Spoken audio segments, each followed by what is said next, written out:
What is going on, everybody? You already know it is Friday. It is 10:30. A little bit late tonight, but boys, this is the Atomic Drop Podcast, the best damn show in the 10 o'clock hour, anywhere you can find. My name, of course, is Paul Spencer. I'm Larry Black Lightning Burke. I'm Adam the Answer. Kurt McGirt. And the showstopper is here, baby. You know who I am. We are all here going to talk Raw, Smackdown, and we will see you in 1 minute. Yeah.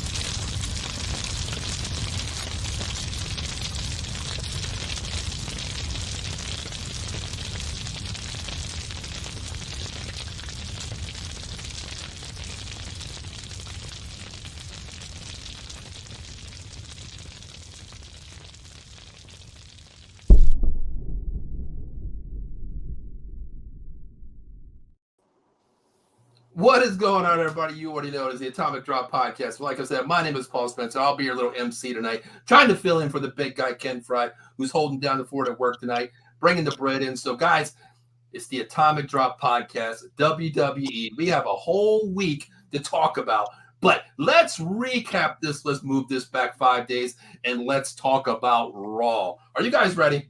Absolutely. I'm ready. All right. Well, let's get it started. Hey, listen, opening the show was the mommy, Rhea Ripley here comes out there with, not the Judgment Day anymore. We see her with Damien. What do they call them? The Terror Twins now? The Terror Twins. The Terror Twins. Wow. Well, Go ahead. What is this? Wonder Twin powers activate, guys? What's going on here? I have no idea. Hey, Dave, that's two twins that I don't want to see around my way anytime because I'm scared of both of them, brother. I don't know how you feel, but let's talk about this. First, I want to talk about the name Terror Twins. Larry, how do you feel about Terror Twins? Does that suffice their name? Absolutely. I no sooner I heard it come across online, I was like, I like it. I think it fits them. Fits the direction they're trying to go. They want people. They want people behind them, but they also want them to fear them at the same time. So I'm 100% behind it. It took me a while to get behind Priest, but I'm on the Priest train. After that L he took to Gunther, he proved a lot to me that night. Okay. What about you, Kurt? How's that name fit with you? I like it. It's not like I don't think it's going to be something that's going to be around long because they're only going to be tied together for the story. But yeah, I like it for what it is for now, for what's going on. Gotcha. Dave. Wonder Twin powers activate. That's all I can say. Guys, it's a cool name, I guess, if you like it, the twin thing. My thing is, I'm tired of seeing Judgment Day fighting Judgment Day. It's getting old, guys. It's not even 2 weeks, and it's getting old for me for now. I'm getting tired of seeing it. But anyway, I like it. They're doing okay with it. It's going to run. It's going to run its course.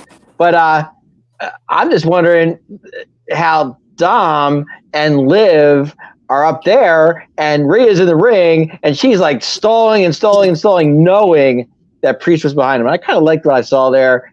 Good segment for Raw. Raw's been kicking it. Got to give it to him. First, how do you feel about the name Terror Twins, man? Does that fit them? Adam?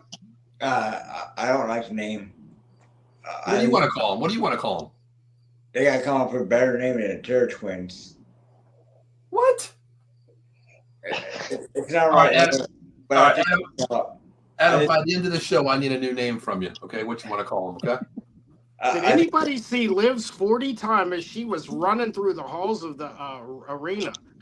That was probably one of the best parts of the segment. She was taking off from Rhea. She had to be running a 40 time of 4.4 high heels. She was amazing. That night. Yeah. Was she in heels too? I wasn't looking at the heels, brother. Okay. I said, was she in high heels when she was running? Yeah, she was in heels too, and I thought she was. I thought I saw that. 4.4, maybe a solid 4.3. Man, I'll be honest with you. I wasn't looking at the heels, guys. I'll be honest with you. You know what I mean? I wasn't looking at that part. But of course you were not looking at the. Jim says, "Here we go. Thanks for tuning in, Jim. Appreciate it from YouTube." What's up, Jim? Thanks for chiming in. Saying hello, boys. James, what up? All right, guys. Let's talk about this really quick. Okay, there was some good promo from Rhea. Some words that hurt many men It's egos, some things she said. But we'll talk about that in a couple of seconds. Dave, you talked about Damian Priest coming behind them. Did you think the promo went on a little bit too long for that? I thought it was. Yeah, I did. I thought it was way too long. Because that just gave Priest time to find out where they were, which was good. If whoever came up with that idea was good, I'll give him that. But Rhea just talked and talked. She wouldn't shut up. I was like, Dom, I feel sorry for you. Dom, I'm happy. Or Dom, I'm happy for you. I'm happy for this. I'm happy for that. Rhea she's just bitter because she lost her title. That's all that is. Well, I don't think she was bitter. I think she just had to sell the promo because it took a little bit of time to get up the escalator up the floor. So I give her credit on the mic because she kept that going on and on. She improvised. I think is the word I want to use. Without a doubt. But it was just the fact that, it was just, she stalled so much time for Damian to get up there, And she had some good punchlines, which I'll get into a second. Kurt, how did you feel about that promo, the entire promo there? Yeah, it was decent. Oh, I only got a decent out of you? Yeah. Oh, man. I haven't... she hasn't really been holding on to me with the promos lately. It was decent for her, though. Oh, wow. Okay, maybe I'll change your mind with what I'm going to say next. But, Adam, since you're still thinking about the nickname for the Terror Twins, since you didn't like it, how did you feel about this promo? I like the promo. I'm getting behind Rhea and Priest. Really? Except for the name. Yeah, except for the name. That's the only thing I don't like. But now it's the underdog story, because she lost everything. Now because she had everything back. But you consider Rhea Ripley an underdog in any way? I mean, she's top notch. I don't think she could ever be the underdog. I think storyline, she's behind the 8 ball in this one, but Mommy will get her revenge, I think. Larry, what do you think? Again, I thought the promo was good because of her punchlines. Yes. What her main targets were. Was it drug out? Probably about a minute too long. Okay. I always say when you do promos, a minute. A minute and a half. A minute and a half. But I seen what she was trying to do. She was trying to stall out for the longer time, so I get it. But I felt like her punchlines, they definitely is what stuck out. So I really, really like where this is going. If you can continue this Judgment Day, there's a lot of hot stuff coming out of this. So and it's making superstars. That's the most important thing to me about this whole, because they're still really, except for Rhea, they're really just above mid-card talent. So, other than I'd say JD, but man, he takes a hell of an ass beating every week. But Sure. Yeah, I thought it was good. Just a minute too long, but I like where they're going with it.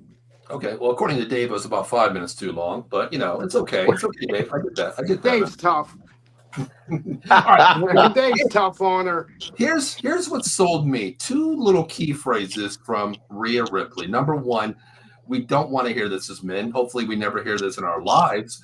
But the first one was, it just didn't go deep enough to Dominic. Wow. I mean, I think she dropped the mic right there, basically. How did you feel about that? You think that was, what did your reaction when she said that? I'm like, oh, damn, that hurts. We're going back to the Attitude Era. We need those lines. Exactly. We need those punchlines. We need something for us grown adults to be like, ooh, without it crossing too far the line. You obviously need the PG-13. But you need those zinger lines here and there, and obviously those are perfect for the internet. So why not? Exactly. Kurt, what did you feel about that, man? That was a good line. You got the giggle out of me with that one. But yeah, you said how you feel about it as a man. If hearing it, if it was me hearing it, man, I'd be crushed. So I know Dom is crushed, man, but he's good because he's still come out on the other side winning. Yeah. Dave, it's a mustache. I'm telling you, I'm gonna have a mustache and a mullet by the end of the year. If he doesn't shave that thing, I'm gonna scream. I'm so sick of looking at it. Me? This is getting him more women. I can't take it anymore. I'm following with suit, Dave. By the end of the year, I'm gonna do the tango with the damn mustache if you're gonna do that. I'm gonna do whatever it takes. I'm gonna go to prison for one night. He's winning right now. Why don't you take Liv into the ring and do a tango dance, for crying out loud, with that damn mustache? Come on, guys. It's annoying. Just looking at it makes me sick. Okay. But Well, Dave, dude, he's doing business. he's looking like Eddie every day. Am I wrong? Come on, seriously. Hey, listen, man. Just like I'm with Larry here, man. If I got to get a mullet out there, you know what? I'm going to do it. I'm getting Kurt, stash. I have a mullet. I know how it works. Trust me, I know. But Kurt, real quick, Kurt, can you not see this guy doing a tango in the ring with Liv? Oh yeah. Dress him up in a 3-piece, man. Get him out there with the rose in his mouth. Yeah. That's what I'm saying. And guys, does he not look? Does he not look like Eddie every day? Every day. You would think Eddie's his official dad. All right, Adam, what did you think about this, brother? I thought it was a good on, like, a good way to get back at Dom, but hurt as a guy, but a good way to get back at Dom. I agree. I'm with you. Well, pretty much everybody. I like the punchline. I think it was just, what my first initial thought was like, I was watching it by myself, and I'm thinking like, oh, damn, just like Kurt said, if that's saying to me, oh, I don't know how to react. Do I take my tail, between my legs and just walk out backstage off the arena here, away from thousands of people watching me? Or do I just, man up, take it, let me get a punchline back? But my first reaction was this: I can't wait for Netflix to take over, because these are the lines we're going to get soon. It was a teaser. It'll be the Attitude Era all over again with Netflix, without a doubt. I mean, agree. Mm-hmm. Eileen checking in. Hey, Eileen, how you doing? She said, "Hey guys from YouTube, appreciate you." Eileen, what's up, girl? Well, that wasn't the only line she dropped. The other line was, "Size does matter." Wow. Like, if that's me, if I'm Dom, I'm poor. Like, okay, it didn't go deep enough. Now size doesn't matter. Damn, Dom must be feeling. I hate saying this, but Dom might feel like this small right now. You know what I mean? Oh no. Why? If you had both these women, why would you feel this small? Yeah. I already got a piece of that. I'm really winning here. Right. You can't doubt me. Of course, it's going to sting a little bit, but look what I got right here. Bro, he's got 3 women. Are you kidding? His wife's gorgeous. His wife is hot too. And what kills me is, how does she deal with that mustache? I don't understand it, guys. I don't get it. I just watched something about it. She totally separates. Yes. The character. I just seen something about it like a little bit earlier today. Maybe it was yesterday. She totally separates who Dom is from in the ring and at home. I guess right after Rhea licked his face, I guess she texted him something that had nothing to do with wrestling. There was a tarantula in the garage. But I will give Dom credit for one thing, guys. One thing. He's the best heel in the business. I'll give him that much. One of. He doesn't have to say anything. One of. Okay. I mean, guy picks up a microphone, gets booed by 20,000 fans. Come on. That's money right there. You don't have to say anything. That's money. True. He separated himself from his dad. I'm proud of that kid. Yeah, he's a real total separation. Without a doubt. Agree. All right. How did you feel? I mean, do you think it should have gone a little bit longer? I mean, the whole promo there, or in your case, it shouldn't even gone that long. How did you feel about the ending, being chased around? Damian comes in there. He gets upstage. He picks him up, drives him down to the mat. What are we seeing next? Because Kurt, I'll start with you because you're very quiet there, and you don't like this promo with you and Dave. How do you see this playing out? Because I know Larry loves this promo, loves this storyline. I do too. Kurt, how do you feel about this storyline going forward? Man, I'm excited for the storyline. Okay. I like where it's going.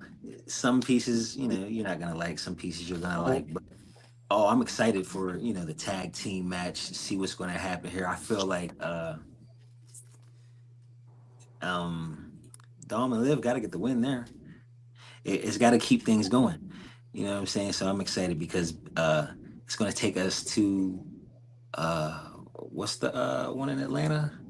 Bad Blood. Bad Blood. That's going to be a great pay-per-view, man. Mm-hmm. Absolutely. Mm-hmm. Dave. Yes. Answer the question. I'm sorry. No, Liv running down running across the what do you call it, concourse on the, I was okay with that. But my thing was, didn't she go through a door and go down the steps? Did we miss that? Like, because the camera angle died on that one, because it went right to, like she was running, and she went through a door, and then the camera angle like died on it. I was like, where did she go? She I did totally lost. That is the She said, yeah, magic she of did go through camera. the door. That is the magic of cameras behind the stage. I thought it was deep how they did it. I mean, she took off like a jackrabbit, but then she opened the door, she went down the steps. I'm thinking, where'd she go? You know? Well, if she But, would have been dead, Dave. That's what I don't know. I was saying, yeah. Well, if Rhea catches her, yeah, I get it. Adam, what about you? Move over to your right a little bit, Adam. I like the storyline. Very good. But, Okay. But I agree. I think Dom and Liv are going to win at that pay-per-view that's coming up. So Damien and Mommy have to find people, and who will they find? Because they got to get the news table. Well, you're going all the way to the Atlanta where like a bloodline thing where they had the team versus team. That's what you're looking at, correct? How far Yeah. they're going to pick. Okay. All right. And I want to see who they pick up. Okay. All right. Yeah. I mean, it's kind of crazy if they would be able to pick anybody up. I mean, who can move to the dark side with Judgment Day, with Damien and Rhea? Who would you pick? Larry, Kurt, I already got your opinion. Larry, I want to get yours real quick. How do you think this storyline plays out? Yeah, we're gonna get this mixed tag match. Obviously, probably JD interferes. Then and then obviously Finn makes sure that they don't get the win, keeps the story just as hot. Maybe we as you can see, we're still getting a little bit meaner of a Finn Balor, so you don't know what he might do. In the end of this, we might see some demon Finn, maybe with a cross of maybe they try to build some type of something for Damien, you know what I mean? Just to make them, because like I said, I think that was one of the hardest entrances of WrestleMania. It kind of went underrated, but their entrance for that tag team match was pure gold. So they had the mask on. I thought that was awesome. So maybe they go that route to extend this feud. This is going to be good. Gotcha. Just want to get a couple comments real quick. We'll put the comments in between, talk here. Jim Life says Netflix will be a game changer. 100% agreed. I mean, that was only a teaser, just lines like that. I can't wait till it happens because it goes from PG rated to there is no ratings that you cannot say on the Netflix. It's all yours. It's all sponsorships. So, I mean, no sponsorships. It's all viewership, and they can say whatever the hell they want. 100%. Robert Bruce checking in from YouTube. Appreciate you. Are you guys simulcasting the event? We don't simulcast the events. We do recaps on every show. If there is a pay-per-view, we'll do a pre-show on Friday night versus a Saturday night late recap the event. Salute. Thank you, guys. Appreciate you, Robert, checking in. I know you check out Ken's show, the Backyard. Appreciate you checking in. Hopefully you like what you're hearing. I know you already subscribed. Tell a friend, share it with a friend, and help us out. We appreciate you. We do this for one reason, passionate, and because of viewers like you. Appreciate you. But let's get back into this really quick here. You talked about Finn Balor being demon. I've been waiting for this a long time. Do you think there is a flip? Because Rhea and Adam are two people. Do you think there's a flip from someone from the Judgment Day to the original Judgment Day that maybe flips over to Damien and Rhea's side? Who do you see? JD will stick with Finn. We know that. Liv and Dom will stay together. Is Carlito that answer? Because that hatred is there now, right? Nah, Carlito ain't going nowhere. He's trying to still get in the Judgment Day. And he finally got in, so we're not going nowhere. It just gives him, a little. It just gives him something. So I don't think you could take that away from him. And plus he's that comedic side of it. I mean, he has those one-liners every time that kind of make you snicker. So that keeps it, because I mean you need the comedic in everything that you do. So I don't know who maybe you build. They try to find somebody to put with them as a build up. It would help a younger character, but I think they just might want to run with the Twin Towers until that runs its course. I agree. I think the storyline has Terror Twin, excuse me. Yeah, I think the storyline has so many angles that they can go to right now. It's just wide open. You can take route B, A, C, whatever you want to go to until it starts, getting them a little bit bored. Then we could bring in a different angle by another member or dismantling it one way or the other. But let's move on to the next event: Odyssey Jones versus Vincent But, Michael. but before we do that, guys, it's Judgment Day versus Judgment Day. Something's got to give. Somebody's got to jump in there somewhere. I mean, you're seeing them fighting each other. Right? I mean, I don't see Judgment Day versus Judgment Day anymore. see, how can you not? Because you're Rhea seeing don't want shit to do with them you're anymore. seeing Rhea and Priest who are Judgment Day, and then Liv and Tom who are Judgment Day. So it's like, to me, it's like put somebody else in there, like add a member. But you listen to that promo, they don't. Damian and Rhea don't consider themselves Judgment Day. It's over. They said Well, that it's over, but it's yes and no. It's over to them, but to the And fans, now it's they're not. trying to run with that. Even though you could see Finn. Finn is the one carrying things. Right. He's trying to run this whole. There's no leader now, so I think that kind of puts people on the even playing field. So I think Finn's the new leader, if anybody, right? oh, absolutely, he's the best talk. He's going to be the better talker of them. I mean, because you need a talker, so it's going to be obviously. So we went from guys. Let's like back up here a little bit. We went from. I knew it was coming. Think about this. We went from Edge, okay, to Priest, to Rhea, and now we're at Finn. Did I miss or did I miss that? Listen, I was always a fan of clicks, and I was all the Hart Foundation, Nation Domination, like everybody putting themselves with somebody. So I don't have a problem, even if people are affiliated with people. They're just not really a group. I think they're going to start to steer that direction too. There's going to be a lot more groups.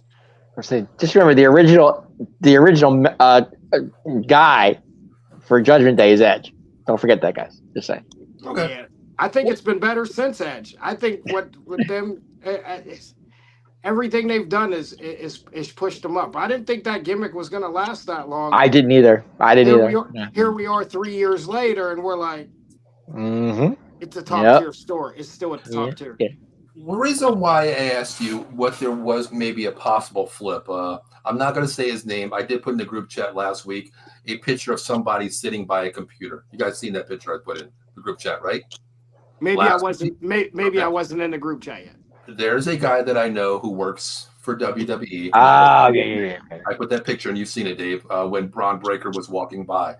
He controls all that. He doesn't do storylines, but I was talking to him today because he was just saying, he was like, I'm out sick. I got the flu, so I'm not going to be there tonight. So I was talking to him. I was like, hey, we're doing a show tonight.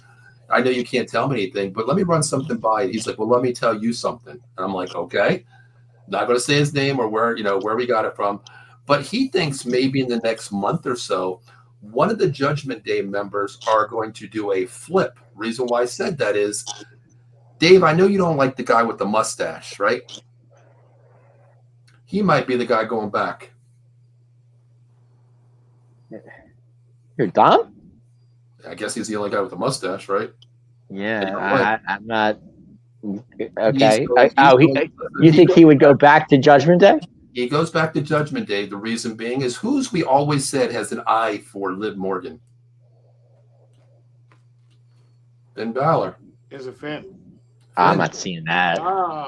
That was what he said. He's like, I think I've heard this in, with the people here that Finn is going to be the leader and he's going to find a way to be with Liv, pushing Dominic out. Dominic's only alternative is to go back to the Judgment Day to set up a Rhea and Dom once again, daddy, mommy, all this crazy stuff. I don't know. You could be right. He stole the hotel key card. He was always in the mix. I mean, honestly, you kind of got a point there. I actually kind of like that. He did steal the key card. He was always in the mix of something small. There was always hints, and the long game is what they like to pull out. So true. So you might be on to something. I'm not. I'm not. I'm just saying if it happens. We just who knows? I like it. All right. Well, let's move on. Let's get. We Okay. spent that. Our promo was too long for that shit. They're way too long. They went too long on our promo for that one. But let's get into Odyssey Jones, man. Kurt and Larry, I know he's from NXT. My thing is, I went back and I looked at NXT. This guy lost a lot of weight, even though he's a big dude now. Is that true? It's like Mark Henry 2.0. He's a big fella. He's still a big boy. I was kind of impressed. I like how he moved around this week. So I like where this is going. We obviously see where this is going, I would think. So Odyssey Jones is very impressive, man. He's very impressive. I mean, you double sidewalk slam AOP. I mean, yeah. I was like, my goodness. Well, I was talking to a friend of mine yesterday. We were talking about Odyssey Jones. Actually, thinking they finally found a spot for him. He's been there so long. They finally found a spot for him. He's been drafted twice and hasn't done anything. Hasn't been there yet. Said that. Wow. Well, Adam, since we want to keep Adam awake, so Adam, what did you think about Odyssey Jones? I think Odyssey Jones is a beast. He's the way he's a beast. But that's the end of New Day. Okay, well, you said it right there. End of New Day. How do we see in this? I see Xavier Woods a little pissed off. His facial expressions. I see that. Is this the Biggie 2.0? I'm sorry, not Judgment Day. Is New Day back? Does Xavier Woods become the trumpet blower to bring New Day back? What is the angle here with Odyssey Jones? I think that's what they want is for Odyssey Jones to fill that hole that's there, but in the end, I don't think that's really what Xavier Woods wants, and exactly he's gonna let that be known. Ooh, okay, Larry. Yeah, I just can't really. The more and more you see the turns of Xavier going that way, where does he go after that? Because I mean, I don't want Karrion Kross on my TV any time of the week. He doesn't do anything for me. They got two managers. He talks on the microphone. I don't want to do that to Xavier. I hope they find a way to maybe stretch this out and maybe just play us. But it looks like they could be running this course with New Day, but I don't know. I'm lost. Adam, I'll go with you because I know Dave's going to have the long promo for this one with the New Day. Yeah, I think it's over, but where does Woods go? Like, where does he go? Now. Where does he go? I have no idea. Like, does he get lost in the shuffle? Because he's getting jealous of Odyssey. So, like, do they keep him in the New Day, or I don't know, because I don't know where Woods could go. Okay. Dave, go ahead. You got 30 seconds for your promo on this. I got one word. Adam just stole my promo. I stole my thunder. Jealousy. That's all it is. It's jealousy for Woods. He's used to Big E being there, and with Odyssey Jones there, it's just a different vibe. Okay, which is totally fine. Here's my question to you: if the odd man out, who would you rather see? Odyssey Jones is definitely going to be in there. Is he with Kofi? Xavier's the odd man out, or do they keep Kofi and Xavier? And they move Odyssey onto a singles career. What do you see? Who do you want to see? Adam, I'll start with you first. Who do you want to see? Take out Woods, keep Kofi and Odyssey. Okay. Dave. I like Woods. I think they should use Odyssey as a bodyguard personally and just let Kofi and Woods do their thing. Sort of like the Big E role as the bodyguard, the third member to fight, whatever. That's what I want to see, but I don't think they're going to go down that route, but that's what I would like to see. All right, Kurt. Man, just turn them all heel. Just change the whole gimmick. Bad Day. Do something different. Change it to Bad Day? Change it to Bad Day. Wow. Yeah. Wow. Bad Day? Change it to a Bad Day? Wow. A Bad Day. All right, Larry, what about you? Bad Days Rock. Bad Day. I don't know. It might. I don't know, man. That New Day Rocks has like a little gimmick sound to it. I don't know if that Bad Day Rocks has that same sound though. I don't Bad know. Day Blues? What? I just can't really see Xavier off on his own.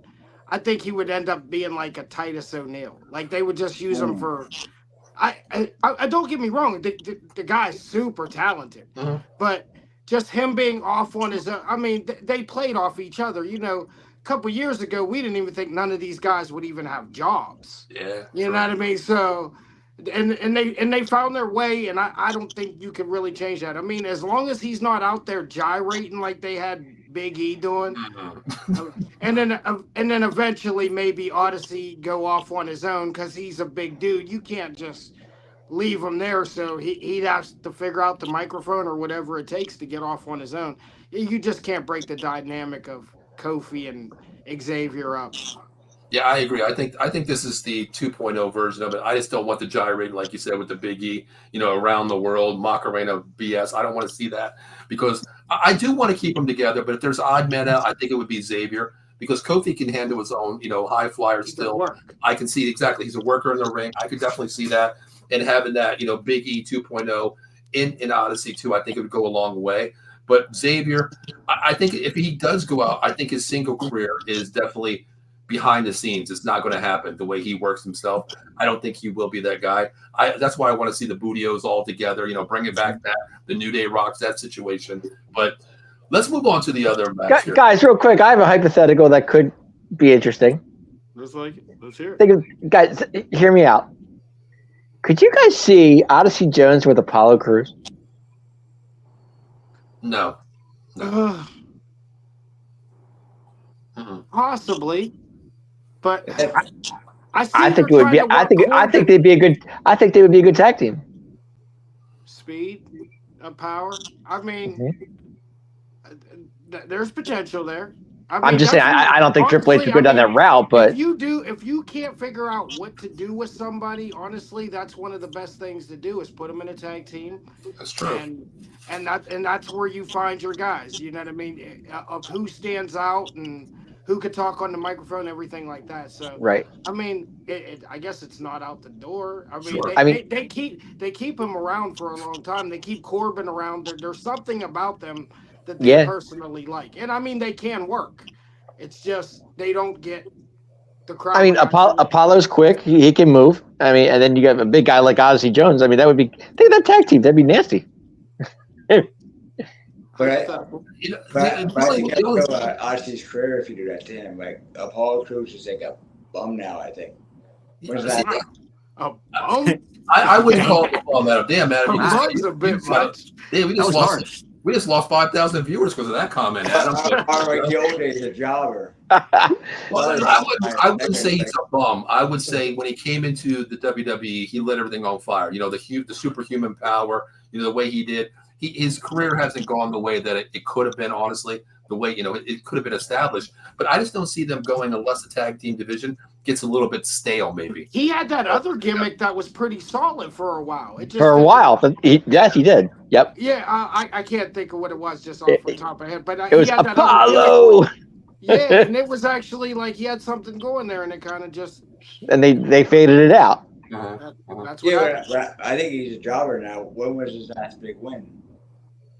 Him and Corbin are a tag team. They've been working. Yeah. All right, well, let's move on. Speaking of tag teams, let's talk about another tag team, Alpha Academy against American Made here. How did you guys see that one out? Man, I just feel sorry for Maxine Dupree. Ivy Nile comes out, and that's when I'm crediting my buddy. He did text me. He's like, Paul, Ivy Nile's going to make an appearance tonight. I was like, oh, really? So credit to him. He did tell me that before everything happened, before the event started. But how did you guys see this one? Alpha Academy, American Made. I thought it was a really good match. I'm glad Tozawa was all right. It looked like he broke his face when he did the It did. Oh, it did. Yeah. Oh man, that was pretty bad. I actually thought it was a solid match. It got a great crowd reaction. The whole match. I thought it was solid. I mean, like I said, Kurt always talks about Tozawa's facial expressions. Kurt, you're 100% right about that. That guy, his facial expressions when he's doing dive spots or he's money. He's money. He's another comedic character, but he's money.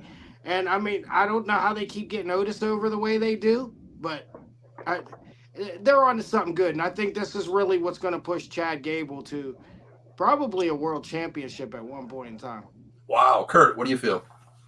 I like it. You know what I'm saying? I'm glad they're getting to it because they gave it a little pause for the Wyatt Six, but I like it. I like where it's going. Yeah, It's making me like Chad more because he needed the serious character from me. I was getting Alpha Academy fatigue with Chad. He deserves more. He deserves what's coming to him, what he's gonna get. I agree. I agree. Dave. Chad Gable. I mean, we've seen him go against a lot of good opponents, and he's lost. I like this where this is going too. But I gotta be honest. I love the Creed brothers. I am just a fan of the Creed brothers. I think they are so awesome. I just Honestly. just watching them. They're just good. They're a good tag team. The Otis thing, I'm over it. Um, it's just getting old fast. I like Maxine, but she's it is what it is. But they need to move on, like get this out of the way, and let's move the Creed brothers with Chad because that could really go somewhere. You know what I'm saying? It has a good potential. So I like it. Adam, what about you?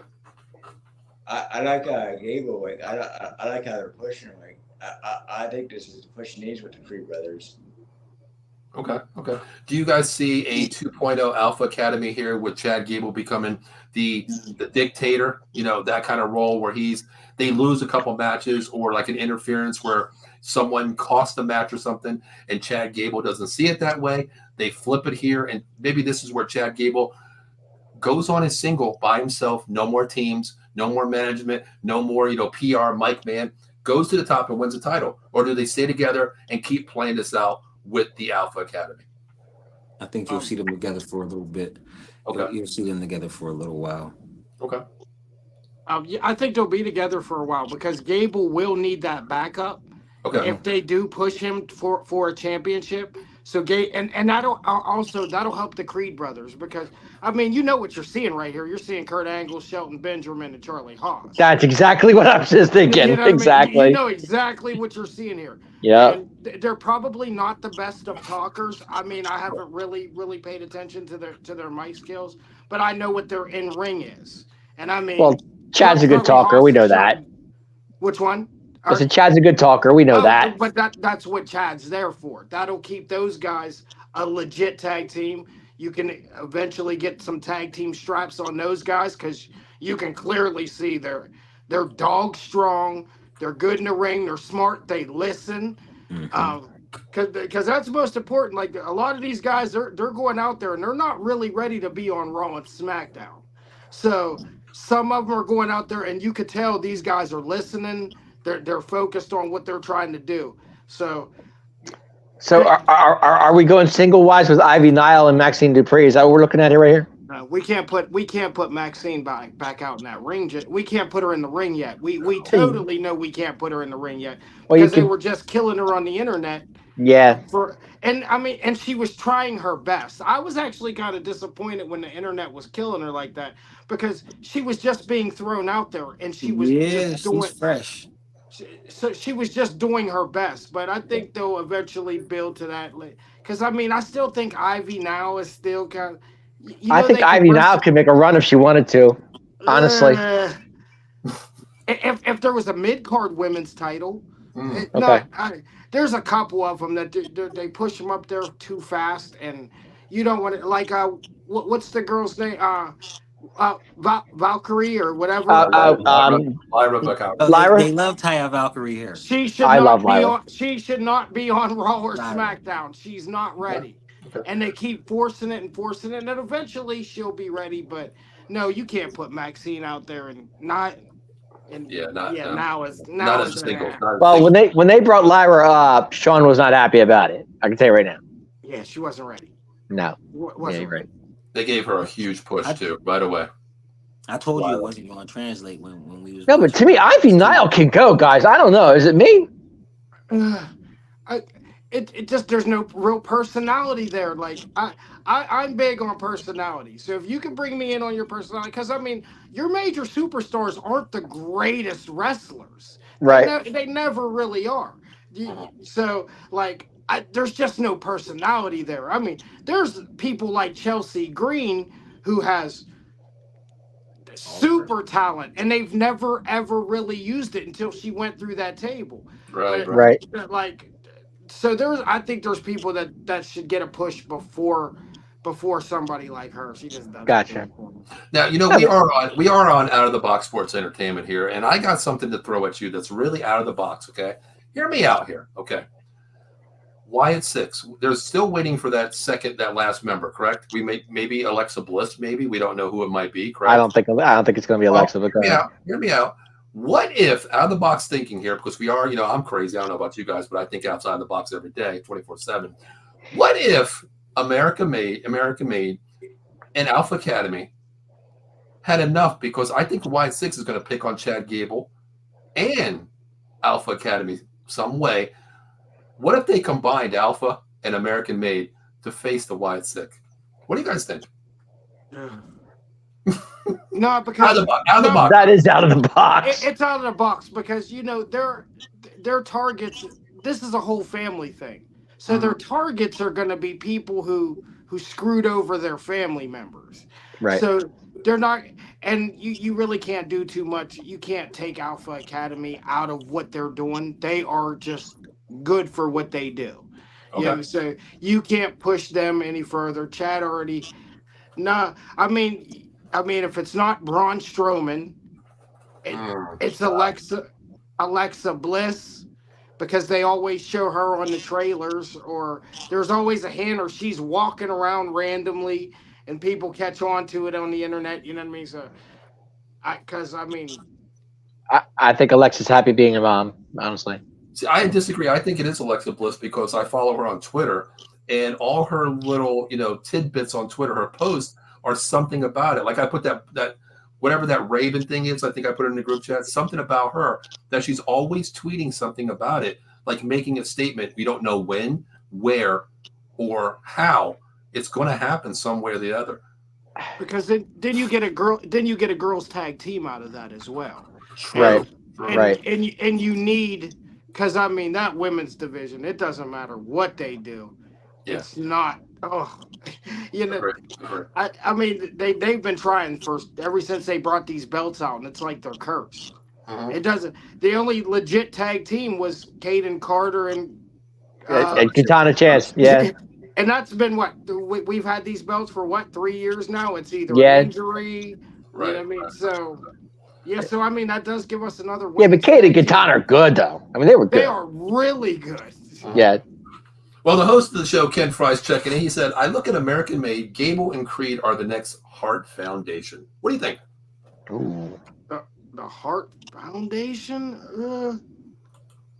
Nah, I'm stuck. I mean, you're looking at Kurt Angle, Shelton Benjamin, and Charlie Haas with a little. God, twist. that's what I'm thinking too. Yeah. Hey, I like that Whoop. comparison more.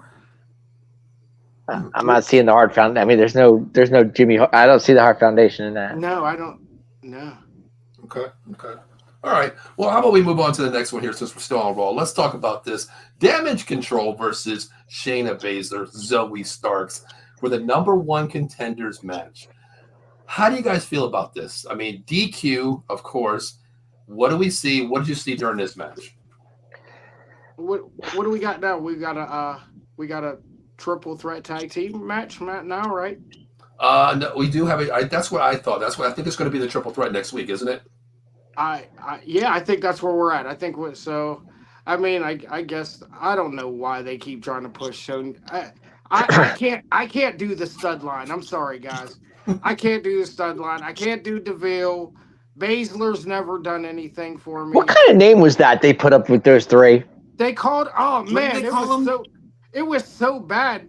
Curtis didn't even catch it. I was talking to Rob about it last night. I forget what he told me what the name was. I forget what It's it was. like oh man, it's gonna throw me off now. But it wasn't good. No, it was horrible. There's still people that they just want to keep pushing and pushing and pushing, and they're Pure just Fusion Collective. Is that what it was? Oh yeah, I think that's it. It just sounded bad the way you said it. Stupid. Pure Fusion Collect. What the heck is that? Yeah, that's a little crazy. Oh, They my should have goodness. went with the stud line. I think the one on the internet was probably the best. Stud line. The stud line. Yeah, I'm a big fan of Io Sky, and Yes. so I mean Io Sky's, Kurt knows I love Io. He is the best. But I like Dakota Kai, guys. I do. I have got. I Love her. don't know. She's my favorite I mean- foreign woman ever. I don't No, know what it is. I got to go. Kari Sane is my number one, Asian woman. Just she looks like a porcelain doll, brother. I mean, she's just She so looks amazing. like a stick. She looks like a straw. Hey, listen, man. She Hey, looks listen. like a straw. Hey, look, I ain't gonna. I'm gonna keep it real with you. Asian women, they ain't got them thick bodies, brother. I'm I sorry. know You know what I mean? that's why I want EO. Did you notice that she's a thicker one? She's eating outside of that, man.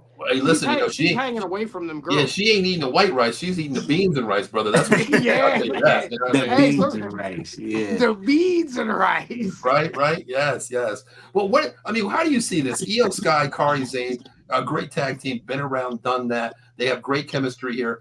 Baszler and Stark, how do you see this? Because I'm not a fan. I like Sonya Deville in a way, but the way she's brought into this situation, I don't like it. How do you see this playing out? Because Dave yells at me all the time. I don't think Baszler is that WWE wrestler to me. You know what I mean? I just don't. Never liked her. I do. I like Shayna. I do. I think. I think the only wrestler Yeah. out of them is what's the other one? I can't even think the other one offhand now. But Ronda she's probably when she's not blowing spots, she's probably the most entertaining out of all of them.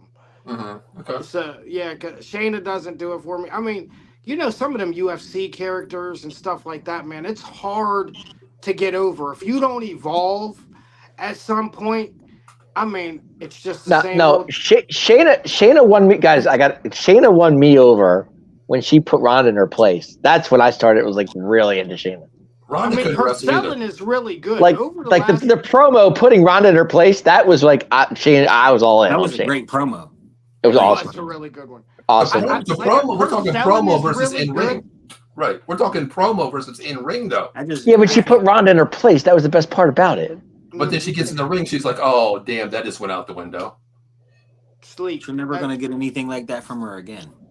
Yeah. Right. You'll never see that. Right. Exactly. It's going to be somebody. They're that close to where it could get that personal and Yes. feel real.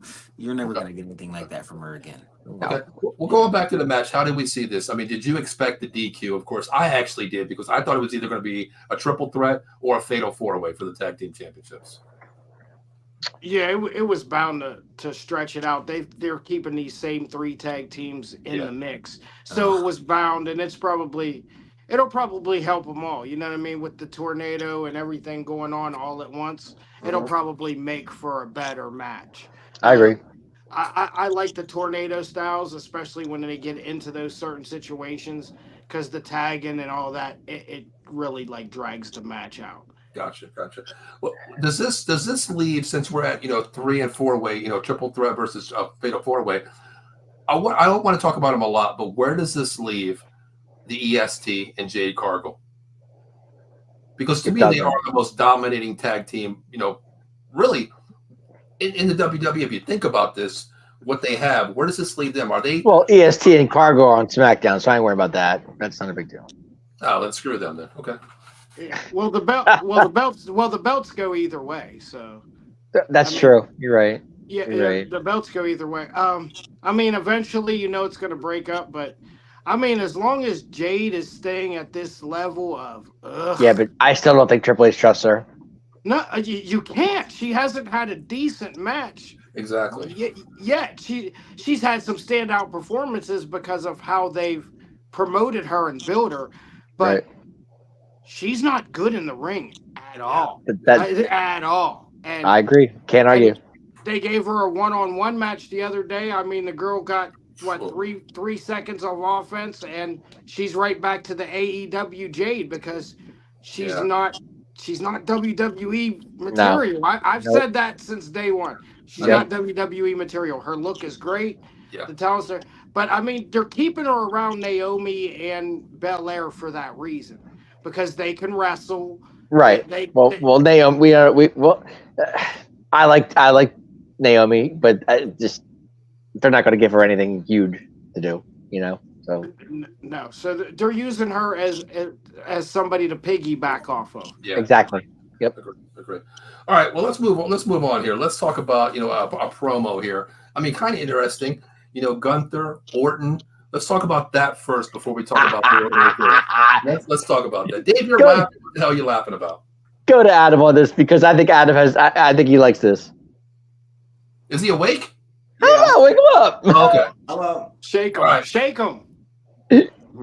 I like this thing that Gunther and Orton thing. I like this. It's good for Gunther to get, but I don't think he should lose the title. But I think it was a good promo. Okay. Right. And I think Randy could help Gunther get put over. Okay. All right, Kurt, I'll go to you. Oh, man, like you can't go wrong with Gunther right now, man. That's my man. And look, Randy's my goat. He's one of my goats. So I'm always gonna like what he's doing. I like that he's in. He's not gonna win, but I like that he's in this spot. He's gonna put Gunther over. He's gonna make him look real good. He's gonna take a nice little beating. You know what I'm saying? This is gonna be great, man. Okay. Dave, I'm going to save you for last because I don't want to hear what you're going to Kurt, say. I love what you're saying, and I love every minute of it. And I can't wait to rebuttal, but go ahead. Go ahead, Larry. Let him have it. Gunther on this microphone. I mean, what do we know about Gunther? He's lost 3 times in the WWE. And he's only lost the championship when he lost. Now that they're giving this guy the microphone, you're putting him in. I mean, obviously, like Kurt said, you're putting him with Randy. Randy's got to be on in somewhere on somebody's top 10 to top 12 list of being one of the greatest wrestlers ever, based on selling, longevity. This is good, and I mean, obviously, it carries the story from King of the Ring, so that puts Gunther in a good place. It puts him against like a knowledgeable opponent for his first one. So this is good. I think this is going to be a good one. It's going to be hard hitting. It's going to be stiff. It's going to be hard hitting. You know what you're going to get. So this is going to be good. Yeah, I'm not even going to say much about this. I think this, like you said, I'll say 3 words: Gunther. To me, I think he does win this. Yes, Randy Orton is in my GOAT status, legendary, longevity, mic skills, been there, done that, of course. But I know what I'm going to steal. I'm going to be like Eminem in 8 Miles here. I'm going to steal Dave's thunder because I know what he's going to say automatically. He's going to say the best 3 letters in the WWE. He's going to say it. Watch. Say something different from what I just said, Dave. Go ahead. Perfection. Exactly. Perfection. Randy Orton is perfection. You guys know it. It's not even a question. In the ring, out of the ring, on the mic, it doesn't matter. Yeah. But Randy keeps saying something that keeps bugging me, guys, and it keeps ringing in my ears, and he keeps saying 15-time WWE champion. 15-time WWE champion. That tells me that if Randy Orton steals this match and wins it on Gunther, that tells me Triple H doesn't trust Gunther as WWE champion. Tell me I'm wrong. That's a wrong damn decision right there. Yeah. They would have never put that belt on Gunther if he's going to lose it. He got so much momentum. He's having great matches with everybody. Like I said, there's no way Gunther. If anything, we're going to see Randy and Cody coming. But see, this could be everybody thinking Gunther's going to win and Randy steals it.Ave, here's the thing. I'm just saying. That's what guys. This is a Vince McMahon move of altogether. Think about it. Yeah, that's what Vince ain't there Vince anymore. would put the belt on Randy in a heartbeat. That's why he ain't there anymore. Exactly. That's one reason. Yeah, Vince would have never put the belt on Gunther in the first place. I don't know about that. Well, Okay, here's the thing. Who would have thought Gunther, 666 days he loses the title, right? You take that away from him. Do you think they're going to give Randy Orton the big moment of his life to become? I'm not saying Randy's going to have it for a long time. Gunther could win it back, but I'm just saying to make Randy a 15-time champion, you could pull this off. He could also beat Cody Rhodes too. I think I just don't think they take it from Gunther here. I mean, Gunther is the man right now. I mean, God, I'm man. not taking anything away from Gunther. Gunther's amazing. Okay, Walter, Gunther, whatever you want to call the guy. I don't care. Yeah. I'm just saying, to make Randy a 15-time champion, this would be the perfect time to do it. Okay, and then Randy loses it to Gunther another time. No, I think you're wrong there. Nah. I think Randy puts him over. It's What's time that? to. It's gonna be a I think Randy long puts time. Gunther over. It's gonna be a Randy long has time, time. guys. It's gonna be a long The time. ring general will be holding. Yeah, he has backup.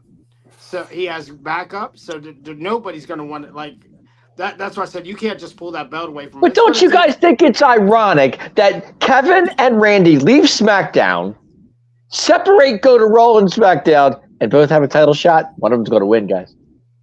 No way. No. No. Well, One of them's going to. You can't have both of them lose. Somebody's going to pull it off. But personally, I think Kevin's is a little different than Randy. I understand that. But Dave, based on last pay-per-view, how many titles changed hands? Who would have thunk that? Who would have thought that? Anything is possible, but Dave, 4 titles changed hands in SummerSlam. What's the difference? You are dreaming in a dream Jerry world. That don't happen Jerry often. Jones world. All How over. many times do you see in SummerSlam 4 titles change hands in one night? It doesn't happen often. Welcome No, to it does not. Welcome to the Triple H era. It does not happen. So who in their right mind would think that Randy Orton would go in there, get the job done when everybody's thinking, "Oh, Gunther's got this," and then Triple H pulls the rug from out of under you? Not in Berlin. No. Right. Thank you. Great point. Great point, Larry. Not in Berlin. That would be the perfect time for Randy to do it. No. They'll boot him out of the building. Yeah. Hey, they booed John Cena in the ECW arena. What's the difference? You know, we talked about Rhea saying that big size doesn't matter. Gunther would feel lower than that if he lost. RVD went into that arena and got booed. Or John Cena went and got booed out of the building, and RVD took that title from him. All right. Well, let's move on. Let's talk about the interference here. Mr. McIntyre. You guys would shit bricks if you saw Randy Orton win that match. Yeah, because it don't make any sense. Thank you. It doesn't. Larry, I'll drink to that, Larry. I will drink to that. Right. It don't make no damn sense. As Randy would say in the promo, soon to be 15-time WWE champion. Listen, I have a personal relationship with Randy. We'll talk about off camera. Everybody has a place for Randy. You go tell me, come on. Well, Dave, here's the thing. Even Jerry Jones says we're all in. Do we believe that shit? No. Hey, No, zero chance. CD's in a couple of days, so you never know. Well, you know what? We're going to let the host of the show decide who wins this match. You ready for this one, Dave? Your host, Ken Fry, is going to chime in, and he is going to tell us who's going to win this match. Is he here? Well, I don't know if he's here. Is he here? Hey, Ken, you here? No, he's not Is here. he chiming in? He's commenting, Dave. Jeez. Oh, I thought he was going to jump in. Here's this. Now, this may surprise you, Dave. I hate this because he's on your side about this. You believe that? No way.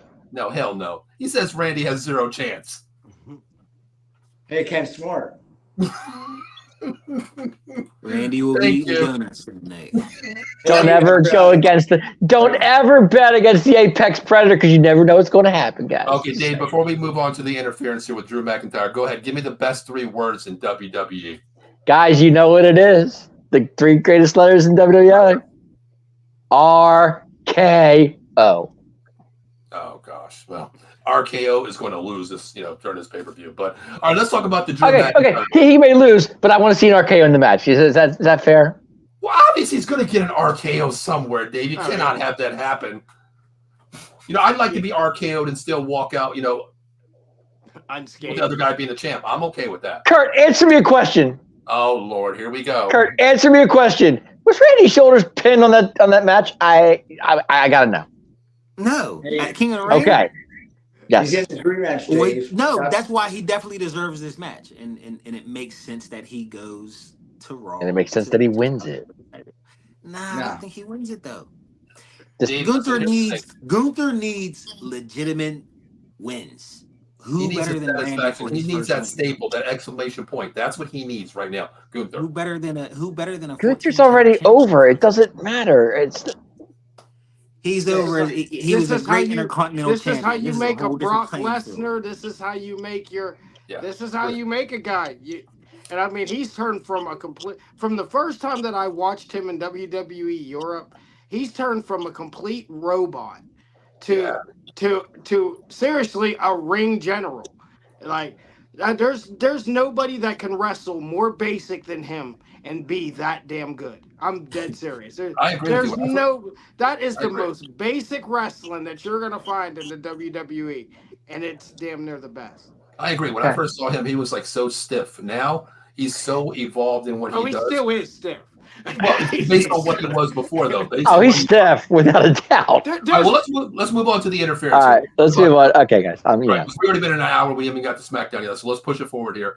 Drew McIntyre and CM Punk. What do you guys think about that? Anybody? Okay, I thought it was another great promo. It's still a good story to keep building, and like I said, that was a good way to cut it off and add to it. So I mean, I really like where they're going with this. I mean, they're doing this all off a bracelet. So and they're making Drew what they always really wanted him to be. Mhm. So I'm with it. I've been a Drew fan for it. It took a very long time, but I'm there now. We're a 3-man band. No, I'm kidding. Oof. Kurt, what you think? Oof. Kurt, what you got? Listen, great segment, man. I love where they're going with it, man.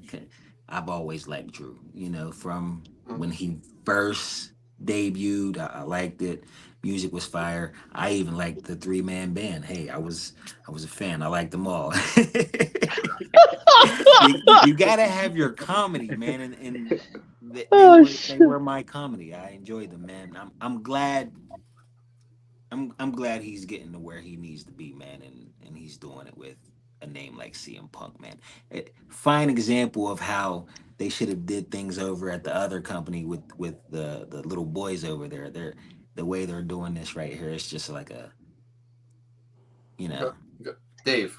If you can keep Punk healthy through this whole segment, I'm okay with it.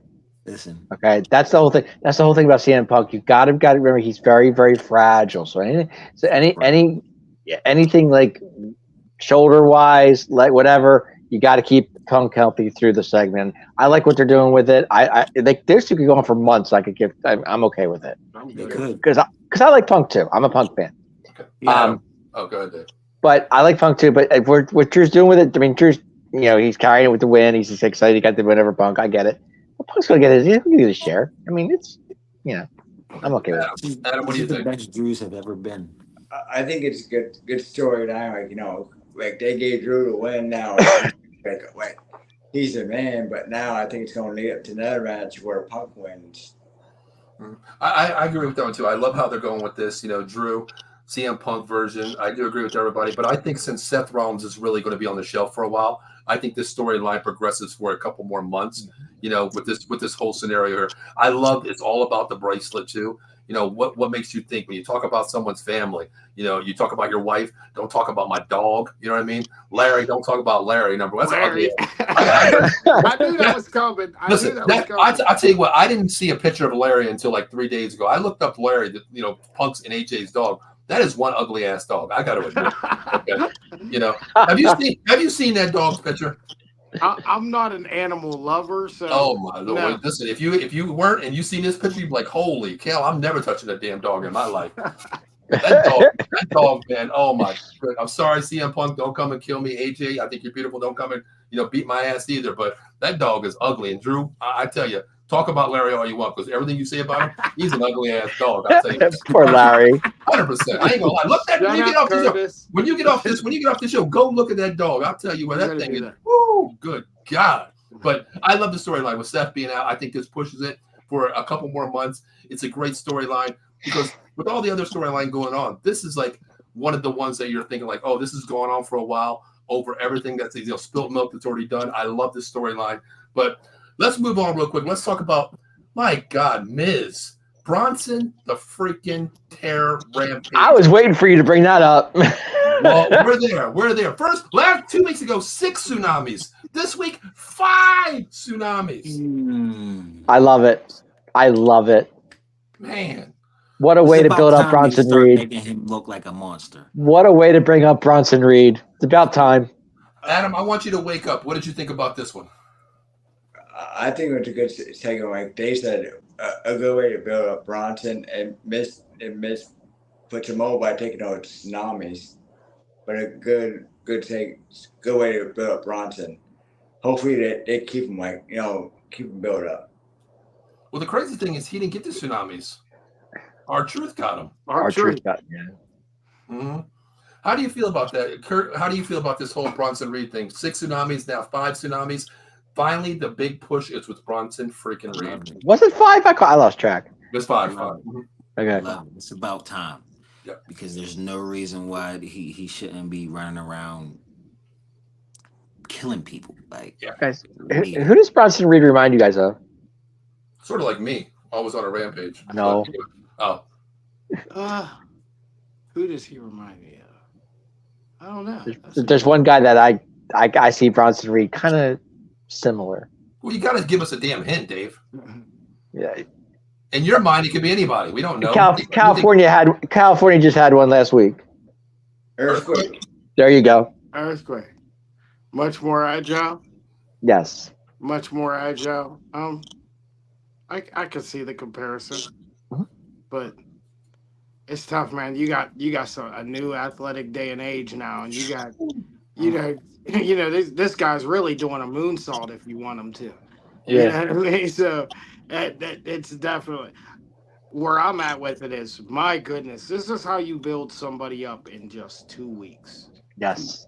2 weeks. Been what we've been saying for about a year and some change. Like, he's good, man, but we need more. Seth Rollins, he can put a broomstick over. So it doesn't. It doesn't matter. Yeah, it doesn't matter who it is. Seth Rollins can put him over. So by Seth taking those, anybody can take 3, 4, 5 of them to put this guy over. And the video package that they did after he beat up Seth that was gold. He took Seth out big time. Yeah, like I said, the video package after the last or this following Monday it made it 10 times better. They're doing the different angles and how many pounds it would have been, and they found a way to build him. And yeah, they were smart. I like how they actually gave it to R-Truth by doing that, because he could take his time off and you could still use Miz as somebody that puts people over, because that's what he does. Good point. Like that. I agree. Well, speaking of that, I mean, just like you said, Larry, you take out Seth Rollins, now the Miz, 2 big names in this industry. So now the push is finally there. But let's talk about this R-Truth thing. I heard you say, now he could be on the shelf, take time away. Now the Miz becomes single, But do you think it's a little bit too late, because they were in Cleveland not too long ago? I thought this should have been done before that with the R-Truth on the shelf, because Cleveland really is the Miz. I thought that his single would be right there before all this happened. What do you think? It's kind of hard to pull R-Truth off the show, though. He has 45 seconds, and he takes full advantage of that 45 seconds. Goodness, yes. Even with the internet, you know what I mean? Like, he's taking pictures with Jelly Rolls saying, hey, I'm with my man Post Malone. Like, he's comedy the minute he wakes up in the morning. So it's kind of hard to take him away from that. And like I said, that also helps Miz, because Miz is still just right there in the middle. Right. So we already know what Miz can do. We know what he's worth, but he's just at a stage in his career where he's just putting people over. So yes, I'm sorry, guys. I'm sorry. So my question is, how many weeks do we? You stung. I know that dance. How many weeks? I just got happy because I just hit $1,800. I know. That's what I said. I said you stung. 1,800, yeah. Info one. How many weeks does this keep continuing with Bronson Reed, though, is my question. If you keep finding guys that you can beat up on and not completely embarrass their character, you can do it for a couple weeks. Okay. You can do it. As long as you're not finding guys, you can't embarrass Seth Rollins. There's no way. And you can't embarrass R-Truth, because he embarrasses himself. True. Right. So, you know what I'm saying? So if you find guys that, that already get a reaction and he can just pick on them, you could probably do this 2 or 3 more times. Okay, well, speaking of the next 2 or 3 times, let's talk about who's next for Bronson Reed. Who is the next tsunami victim in your eyes? That's my question. Adam, I'll start with you. Who's the next tsunami victim?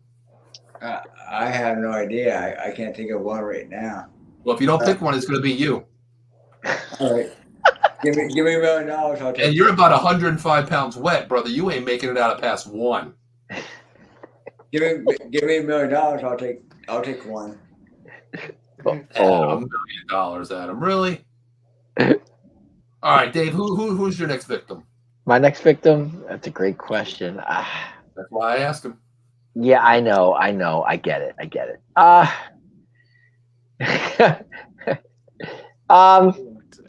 I know. Braun Breaker.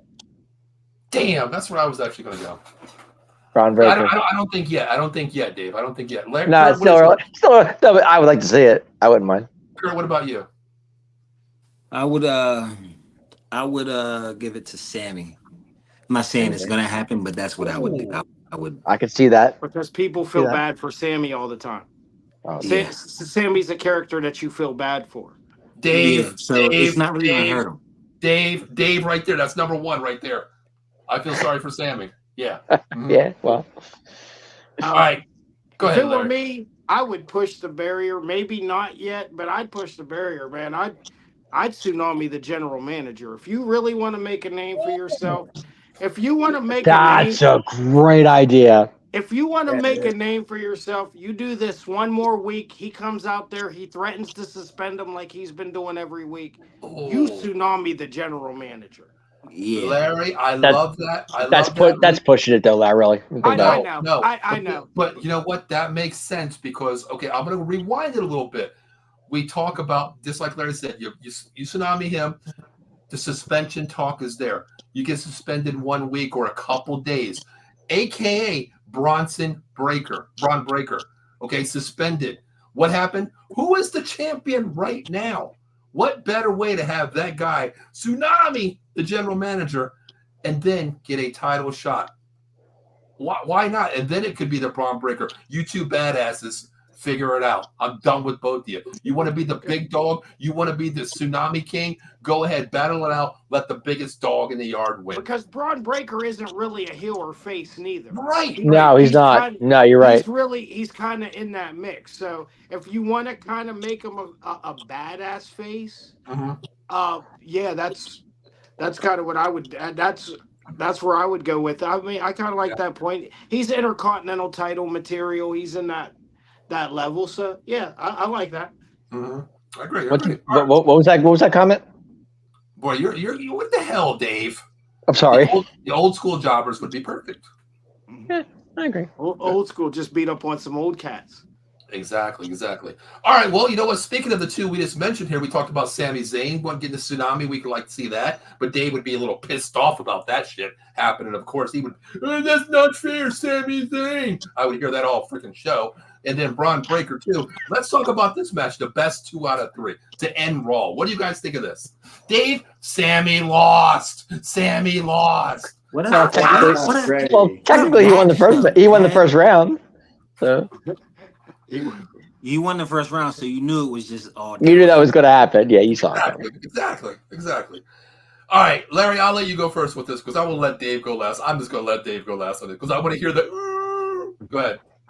Like I said, I'm really not always the biggest fan out of 2 or 3 falls matches because you kind of really know where they're going to go with it most of the time. Right. But I mean, you got 2 guys that can wrestle. They're entertaining. You know what I mean? You got a guy that no matter what you do, they're always going to feel bad for him. Sami Zayn is always going to be money no matter what. Breaker, you're pushing him to that top tier level. So, and you're putting him in there with guys who can work and he can work himself. Curtis sold me on him months ago. It took me a while. I'm just not, this ain't it. And he kept telling me, man, just give it a chance. And then once he started to work with Baron Corbin and you could see he had a little bit of personality, because like I said, that matters. Personality matters, character matters. And, no doubt. And he's starting to build to that. So it was a good 2 out of 3 falls match, but it ended how we thought it was going to end. All right, well, Kurt, I'll let you go because you preached to Larry about the believing situation here. Talk to me about this here. That's my man. That's his man. Yeah. Hey, fire match. It was like I didn't know Rick Steiner was here. This for free. we got it. We got that for free, man. Like You're that was right. a great match. Mhm. That was a great match, man. I'm liking what they're doing with Braun. Like that got you really watching NXT for real, like because Yeah. you wasn't really digging it, but Yeah, you're right. You're right. It I'm suckered liking me it. in. I'm It lured liking me it, in. and you can never go wrong with Sammy. Like Yeah. All right, I'm going to flip over to Dave here, and I'm going to go over to Adam real quick. Adam, what'd you think about this best 2 out of 3 Braun Breaker Just skip wins? me. I thought it was a good match, and now Braun moves on, and I think Sammy and Jey Uso team up to take the tag team titles. Okay. Dave, before you go, I love this match. Just like you said, this was like a pay-per-view worthy match, the best 2 out of 3. I enjoyed this match, and you can't go wrong with the Sami Zayn, man. It's a crowd favorite. He's always there. He's just so incredible to watch. He win, lose, or draw. He's an awesome wrestler. But Braun Breaker, man, I thought this guy, I was on the fence with you, Kurt, when he first came, or Larry, when he first came in. I'm like, oh, I'm not into this dude, man. He's the spear, power. That's all he is. But the way he's took this to another level here, and just like you said, working with certain people, it really showed me something. But Dave, I'm going to let you go because all I'm going to tell you is, guess what? The rematch is over, and guess what? He lost. Sami Zayn lost. Yeah. He lost. Guys, I liked it. 2 out of 3 was good. It was a good match. I agree with Larry what he was saying earlier. 2 out of 3 matches, you kind of know where it's gonna go 90% of the time. If this is the case and they're taking the ball off Sammy, and I'm okay with that because Sammy's going to go over to SmackDown and help out Roman anyway. So it's a win-win for him either way. So, okay. So congrats to Braun Breaker. I hope he keeps defending it the way he's doing it. Sammy had a nice run. I'll leave it at that. But like I said, Sammy's going to go over to SmackDown and he's going to help out Roman, and then we're going to get serious. So okay. So what is the next match for Braun Breaker? Has it been announced already for him? Not that I heard. No, they didn't give him nothing yet. I don't. It would think make sense for them to send. I'm about to call him Jonah. It would make sense for them to send Bronson Reed after him. I like that. That. Yeah, because they're making him look like a monster for a reason. Like you have to make he's not world champion monster. Yeah, right. You got to put somebody in front of Braun that you can be like, all right, maybe he will, maybe he'll lose. And they've already worked together a little bit, so I'm sure that should be something that's good. Yeah. Yeah, I like that. I actually like that idea, Bronson Reed versus, I really like that against Braun Breaker. I mean, I think that would be a hell of a match-shaking event, honestly, no pun intended, but I think that would be an awesome thing. Dave, do you think that would be good?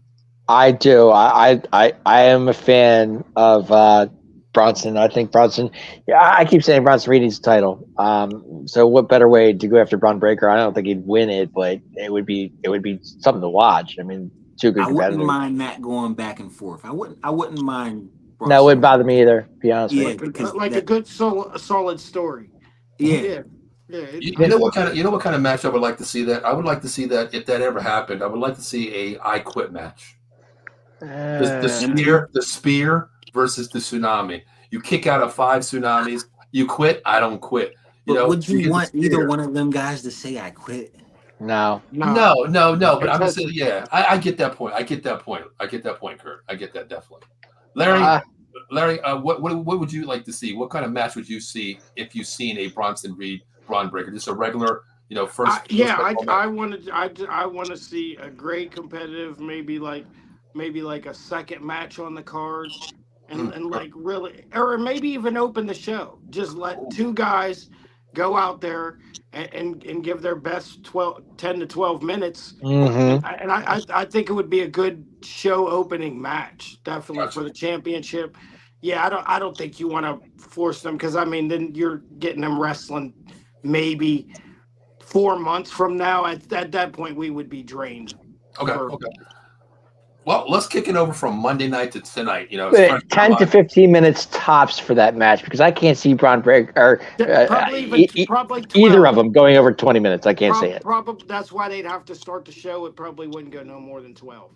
Yeah, I agree with that. Totally. I mean, that would be a hell of a match to start off, because that'll get the crowd hyped. Bronson Breaker, Bronson and Reed, and that would be great. Let's click it over to SmackDown tonight, guys. We have to celebrate, the WWE Women's Champion here tonight. Nia Jax. Let's celebrate her. Let's talk about it. Do we have to? Well, hell yeah, she deserves it, brother. She's the queen of the ring now. She's the WWE Women's Champion. We gotta celebrate her, brother. She beat the hell out of Bailey. She deserves it, Davey. I mean, she does. So let's talk about that. Adam, since you're about falling asleep there and you don't want to talk about it, let's talk about Nia Jax celebration. Where you ready to have your piece of cake and eat it too? Because what did you think? What did you think about this? I thought it was a good celebration, but not a good way for those people that sang to sing. Oh God, we're not even going to say that name tonight. Who those two characters were? Here's the thing, real quick, before I forget. At least they had on proper tops tonight. Okay, they had beaters on tonight. That's the first. song was great, though. I don't know what kind of music you listen to, brother, but let me tell you, man. I thought it was hysterical. All right, Adam, go ahead. Finish your sentence there, Adam. I'm sorry for jumping in. Go ahead, Adam. Sorry. Pretty deadly poison. That's threw me way off course. Yeah, I thought the bad thing about it was like pretty deadly singing. That made it bad. Agree. All right, Dave, go ahead. I know you like. I thought the song was funny. Dave's already downloaded it from iTunes like 5 times. Promoted on Apple. I thought Michi coming in there and screwing it all up. I was like, what are you doing? The song was good. Michin, we love you. Thank you so much. Yes. All right, Dave, what did you think about it, though, certainly? I thought it was kind of a weird way to start SmackDown, in my opinion, because you're honoring Nia Jax, which I can't understand. Congratulations, you're queen of the ring, you're champ. I get it. But no, I mean, it's only a matter of time before Tiff takes that briefcase and turns on Nia. I can't wait to see it. Kurt, what did you think of this little skit tonight? First thing I'm going to acknowledge about this segment is that Tiffany looked real good tonight. When doesn't she look good? Not look good. You're right. Who you says have she, a point, but I had to acknowledge that first because nobody mentioned it. And Thank you for taking the words out of my mouth. You didn't come to me. Are you heard with my notes? In my head, like I was too busy with the song. I'm sorry. Why aren't we mentioning Tiffany? Kurt, here's the thing. Wait, you didn't let me go first because last show I said Tiffany is my number one girl right now. The song was great. Like you already know what time it is. You already know it's Tiffany time. You already know. Hey, it's Tiffany time. I think Pretty Deadly is entertaining. They are. They're hysterical. Very entertaining. The song was funny. I gotta clear my glasses. If they're gonna like be a part of like Nia's court, I think it makes sense for them to be there. I would like that. I would like it. It's cool. If she's doing that. If not, then why are they there tonight? Right. Ooh. Oh wait, no. They offered to help last week. That is right. Okay. They offered to help. But I agree with my man, the showstopper. I'm kind of puzzled on why it opened, but I get it, but I'm still kind of puzzled on why it opened it. Okay. I didn't see that coming. All right, Larry, go ahead. Yeah. Well, I personally, like you said, let's start there. Tiffy time looked amazing. Honestly, Nia looked amazing, to tell you the truth. I don't care what anybody says. Nia looked amazing. She looked good in that white. Yeah, in white. Let me tell you.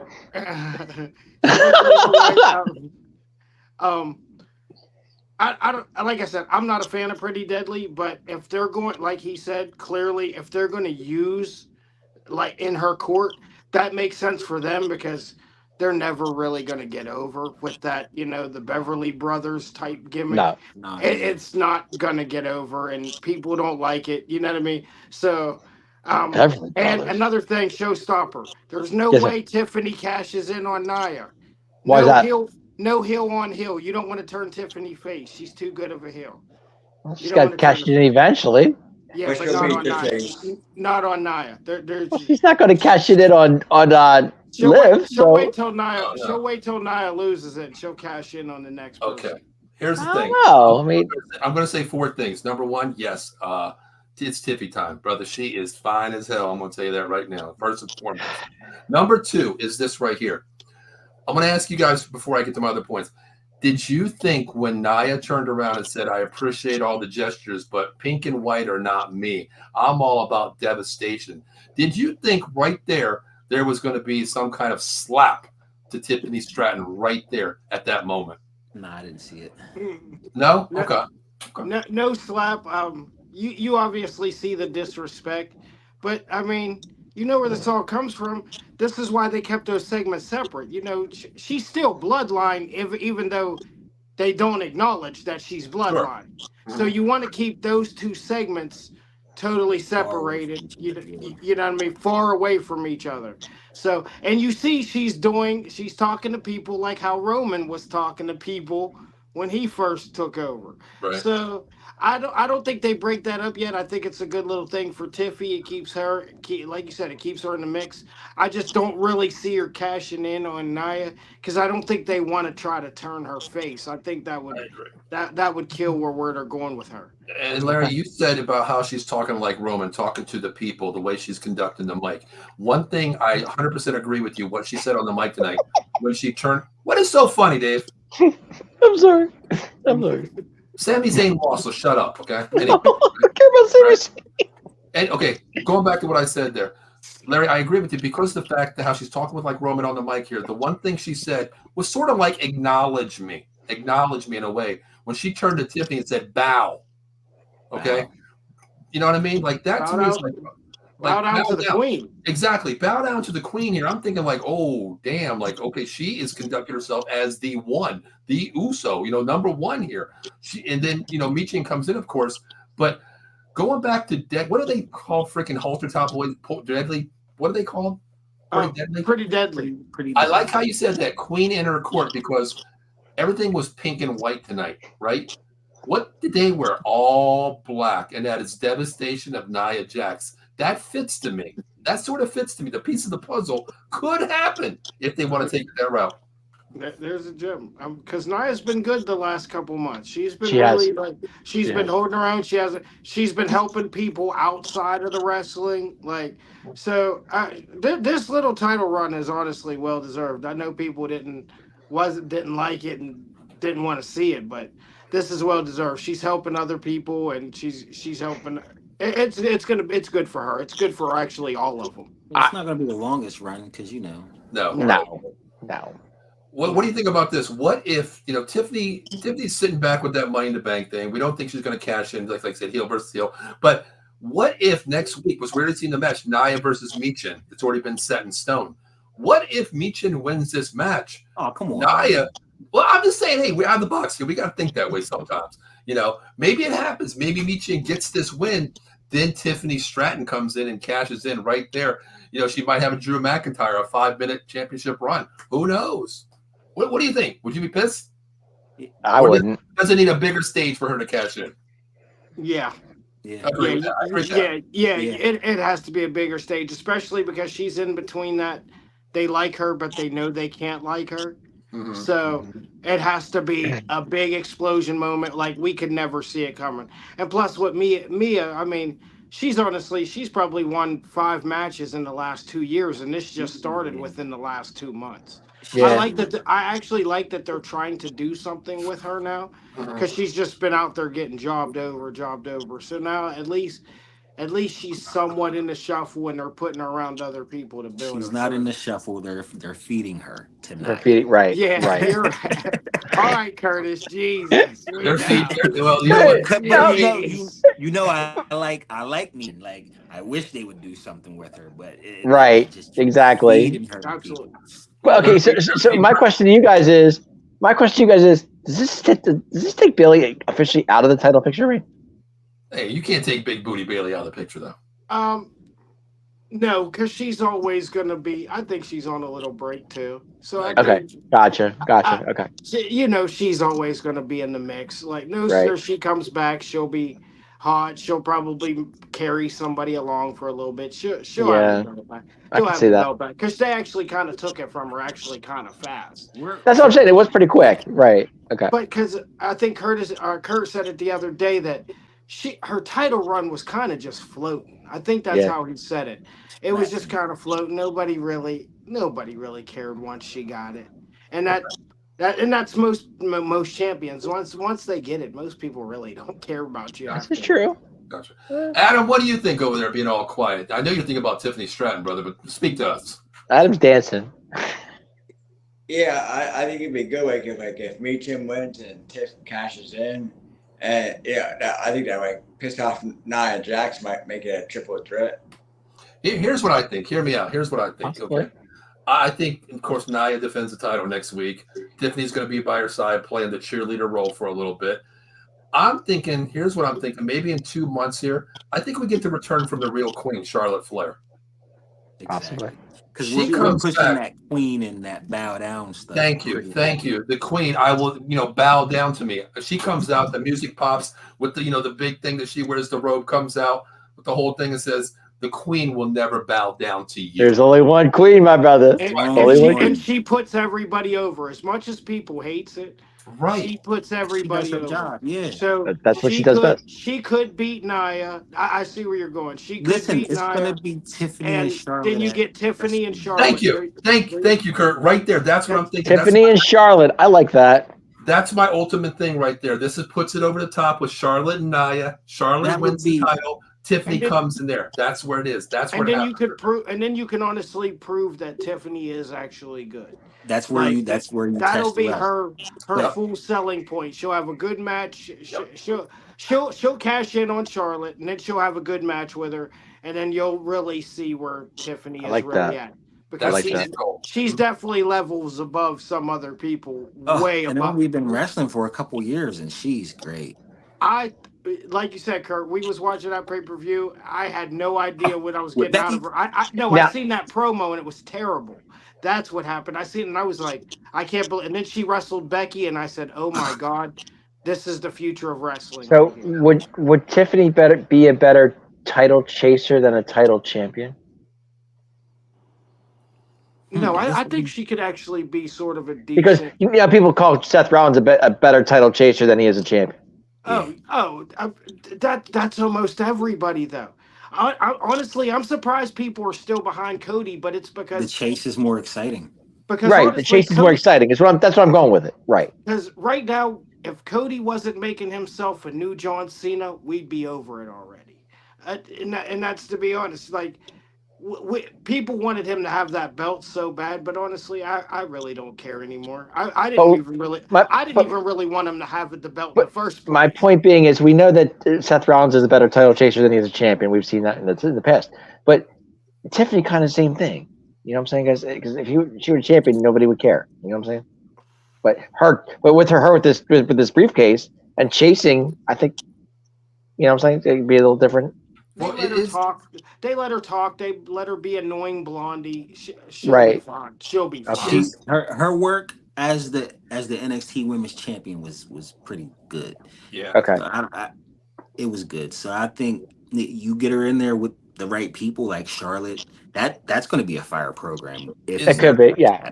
Is there any time frame anybody know about Charlotte Flair? I mean, not that I heard. No, they just said she was probably like 2 months behind. So that's because they keep showing teasers of her popping up. Because she was actually she was just never cleared, so they think she was just like 2 months behind. Okay, but she's training and working. So yeah. All right, well, let's move on to the next event here. Let's talk about Andre versus Carmelo Hayes. Let's talk about that. Larry, I'll let you go first with this one. I hope it's over now. They've been great matches. All three of them were great matches. But now you got, I don't know. I kind of feel like Melo's just floating. I feel like he's just being. Yeah. He's trying too hard. He's in that moment where he's trying too hard.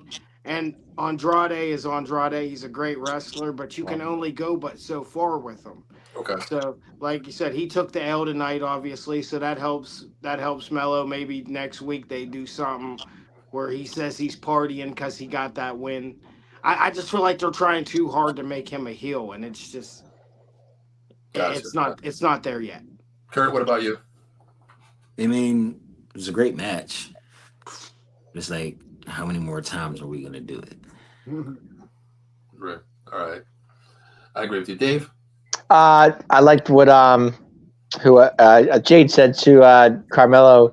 isn't she said something to the fact in the promo. I think Andrade, what, he's 2 up on you now or something like that. He's beat you twice, something like that, and then so having Melo tonight kind of actually made sense for him to win. Yeah.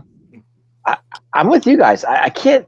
They're putting Melo in this like mix, and he's not. He's just there. I mean, Stuck in a right. box. I mean, I like Melo though. I do, and I think they could roll with him. But Andrade's on another level. They're not putting him where he should be. I mean, they got to give him a title shot somewhere along the line. Yeah, man. Mm-hmm. Adam, what about you? I think it was a good match. The fans were in it. I think we'll see it again. The way it ended, how they were fighting after the bell. So I think we'll see it again. The fans liked it. Yeah, I mean, I think it was a great match, of course, but I'm just tired of it. Just like you said, how many times, what are we going to get? The quad version, the quadrigy of this event here coming up between these two? I just can't see it. Was Andrade is a man. Carmelo Hayes, I thought, was this another push? Because when Carmelo Hayes came in, his first match was against Cody Rhodes, trying to push him so fast. I think it just backfired there. That's where you go wrong. Yeah, he was pushed too fast. That's where you go wrong. I hate when they do that to people. They bring them up on the main roster. I get it. You want them to have a good, solid match to show their talent and their skill. But, like, everybody's not Kevin Owens. You just put him against the top guy. So, and he's going to take the L. So, and that's pretty much all we've been doing ever since. It's just, it wasn't a forced push because you knew he was pretty much done in NXT. Right. But they should have kept him at a good level. They should have built him up. If they're gonna try this arrogant character for the main roster, they should have tried it. What's some mid card characters? You come right in, you're losing to Cody. I want to say he lost another big name, or it was a couple big names in a row, and then now you got him going against Andrade, and people are like, "Well, this is what you should have been doing." And Andrade's on another level, guys. Seriously, yeah, he is. But again, he's stuck in a box too. Yeah, the microphone skills is a 5 out of 10. Mm-hmm. Yeah, I mean, he's super athletic. He can do this. He can do that. He's another guy though. I hate to say it, the talent's there, but he's just really another guy. Yeah, I agree with that one too. I mean, coming from NXT, you were the man. Now you're just a fish in a pond over here. Well, he was at AEW and he came over. He left AEW. He was a champion at NXT, correct? If I'm not wrong, correct? Mm-hmm. I was talking about Melo. Yeah. Oh, sorry. I was going on Andrade. My fault. Yeah, I mean, he was the man over at NXT. Then he comes over here. It's just like, okay, you're a name. You're big in NXT. Well, you need to come over here. To throw you against the big dog, Cody Rhodes, man. That's just like, oh, come on, man. And he hasn't been able to pick it up since. It's kind of just like corny Vince McMahon promos, and I mean he's still having decent matches. All the matches have been decent, but you just got two guys that are just floating it. They're just trying to push it because Andrade just came back, and Melo just came up, and they want to see something from him. Agreed. Well, Kurt, I know you mentioned the word Owens, man. You said he's not a Kevin Owens. So let's go jump to the next match here. The kangaroo jackass Grayson Waller himself versus Kevin Owens. Let's talk about that match. Adam, I'm going to start with you, brother. I thought it was a good way to put, an easy way for Owens. There was no way KO was going to lose this. But I thought it was an all right match, but you knew who was going to win. Okay. Dave? I liked it, but I kind of didn't see. I didn't see all of it. I saw pieces of it. I'll be honest. I was flipping back and forth. No, I like when Cody came in with the chair. That was good.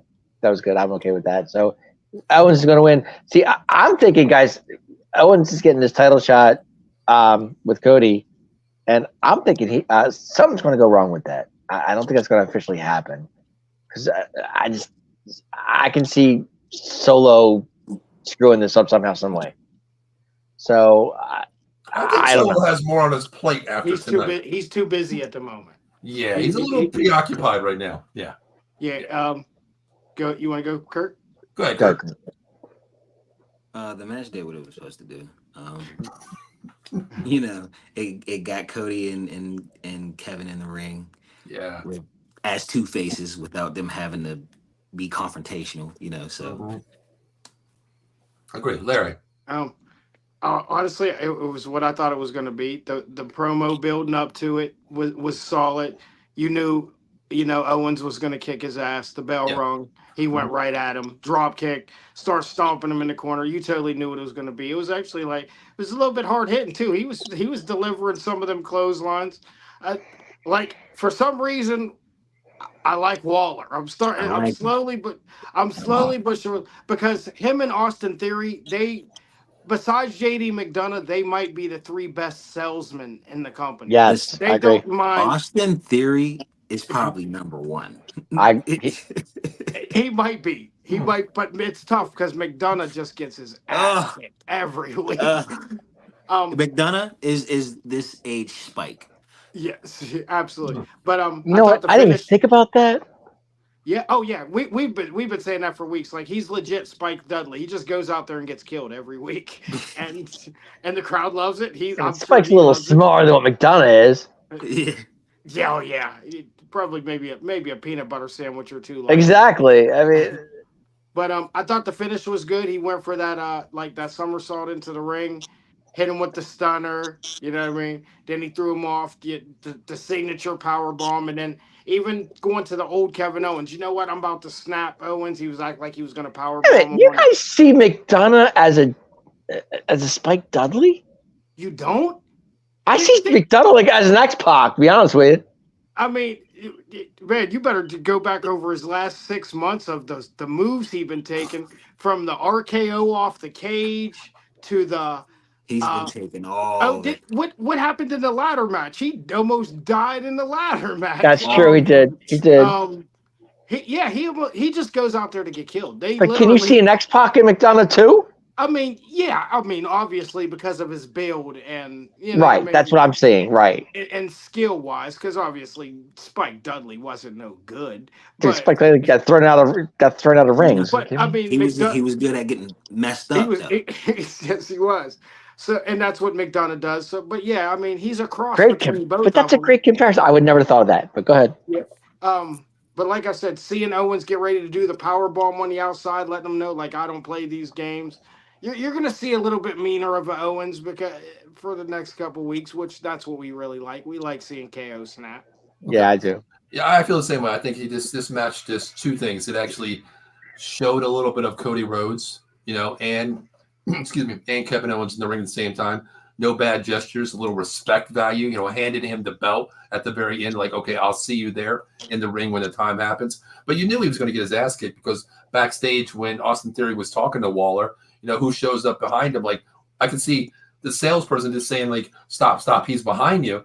Kevin Owens popped up like, oh, the shit's about to hit the fan. It's on right now. I kind of enjoyed this match. I just don't like Grayson Waller. I don't know what it is. It's just personal. I have no idea what it is, but gosh, He's growing on you. He's growing on you. he's not He growing is. on Definitely me, grew dude. on me. He is. But him and Theory together, that's what it was. Because I technically didn't like That's what did it. even their entrance. Like Yeah. but when it's Theory's entrance, when he does the boom and Mhm. he pops out of nowhere and he starts talking, it works for both of them. Because I think Theory was a guy who was pushed too far too fast too, Yeah, keep them and together. Well, now he's floating. Vince over put Theory really over. If you think about it. Well, he was supposed to be the next John Cena. Right. Think Exactly. about it. Yeah. And that's why he's where he is now. Just Right. but Yeah. he figured out his lane. Just what I mean, Gotcha. be a good salesman, wrestle good. He'll be back. It's just going to take 2 or 3 years. Okay. Gotcha. Well, let's move on to the next match here. Guys, I did not see this match. This is one of the co-main event for PFL. I had to watch that fight. Talk to me about the Street Profits. I know the Street Profits won against DUII. Talk to me about this. I did not see any of this match. I'll be honest with you. Phenomenal match. They're always going to put on a phenomenal match. Fast. Are you guys surprised Fast-paced. that somebody left that you got is done with WWE? But That was with the Street Profits? Yeah. Bobby. I'm not surprised. Bobby he's kind of floating. Yeah. So like, I don't know. He's just in the mix. I mean, honestly, at this point in time, wrestling's starting to stray away from the big muscle head dude, and that's really. I mean, Bobby's a good wrestler. I like Bobby. There is Yeah. a lot of good about Bobby, but if outside of the group that they did, outside of that, Bobby's just Bobby to me. Even with the Street Profits, I mean, I was surprised that did his contract get up or did they just let him go? I think it was I heard up, it just. but I heard they just let him go this morning. That's all I heard was they just let him go. I thought maybe his contract was up. I Yeah, seen a lot of like WDB people were saying, "Wow, we didn't even see this happening." This is actually not even on storyline. This is Because actually Bobby's a good house show guy, guys. Honestly, I mean, he's oh yeah. good like Well, that. he said too. Him and Triple H really personally never had a. I seen something along the lines. They just never really had a good relationship. Really. So he was like, it wasn't. It's not bad, but he had a better relationship with Vince. Vince He understood, said he liked Vince's booking better. but he liked Vince's booking better. Gotcha. Okay, So, got you. Okay. so now it's a whole new wave of things. Bobby was really just getting caught in the middle, and so yeah, maybe it's time for I don't know maybe he can go over TNA and help those guys. Possibly. It's funny you That's mentioned a that big because man's company. I did put that on Twitter today. I put 3 things. I said, well, actually, I said 4. I said, with Bobby Lashley being out of the WWE here now, where does he go? TNA, AEW, retires, or is he back-ended later on in the WWE somehow? I can see Bobby Lashley going to Ring of Honor too. Honestly. And the biggest thing was TNA. 80% of the people said said TNA. 80% of the people said TNA. TNA. They'll use him at AEW for 3 weeks, and then we won't see Bobby for a year. Or You don't see we'll Bobby get going to him Ring of hurt. Honor at all?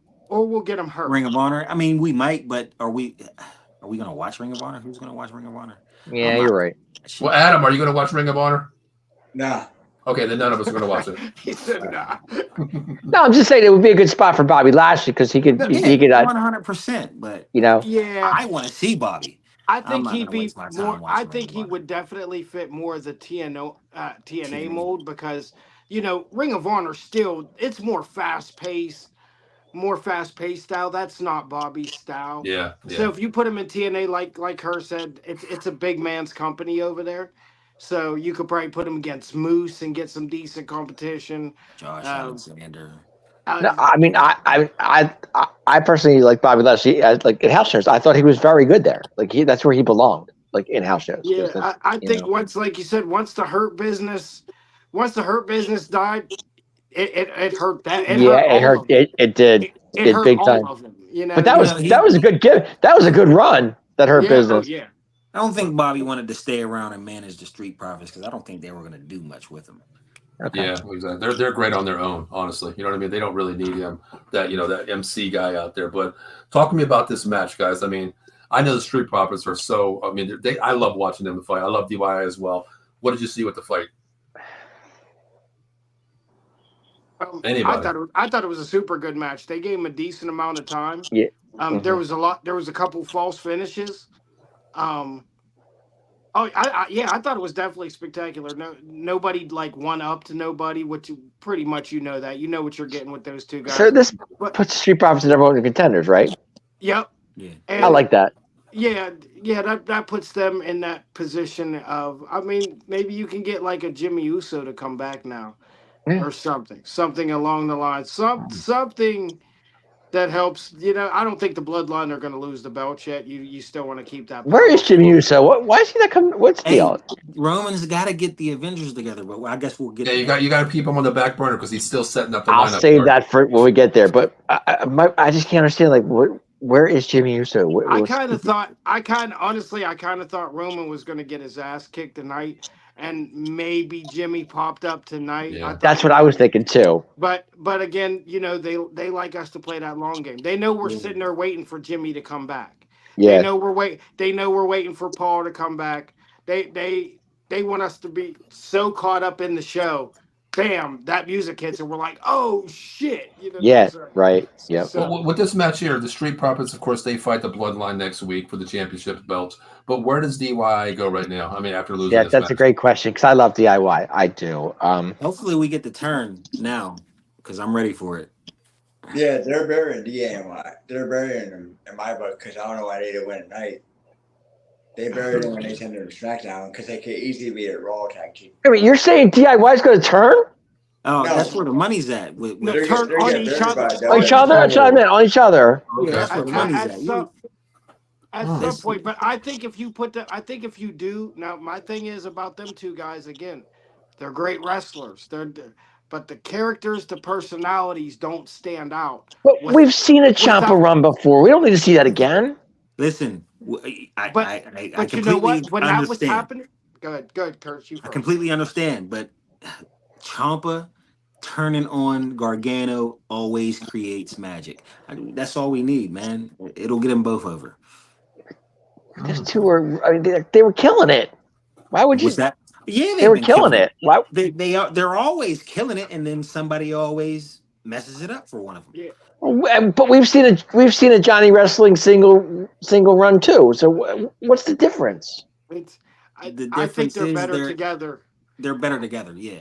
Yeah, they're better together. You obviously know what you're going to get out of them two wrestling, but I think you have to just kind of let these two, because if you let these two go off on their own, we're going to be talking about these guys again too, that they're just having decent matches, ricochet matches that nobody cares about. That's Right. what happens. Right. You get the people invested in them as a tag team, and then Yeah. not Gargano, Ciampa turns. Oh, prick! Why would you do that to him? Now, y'all were best friends. Yeah. Right. Now you might care a little bit more about Gargano because this asshole did him dirty. Okay. Okay. All right. All right. All right. Well, let's move on to the final segment of SmackDown tonight. But you gotta love Johnny Wrestling, guys. You gotta love him. Dave, you said screw him right now. We're talking about. I only like him. I only like him when he's wrestling Adam Cole. Honestly. Okay, gotcha. Those matches were great. Awesome. Those matches were great. Yes. All right. Okay. Well, let's cue Solo Sequoia in the ring real quick with his tribal chief, laying on his shoulders. Let's cue him coming into the ring tonight. Who wants to start this off? What did you think of Solo's little promo on the mic?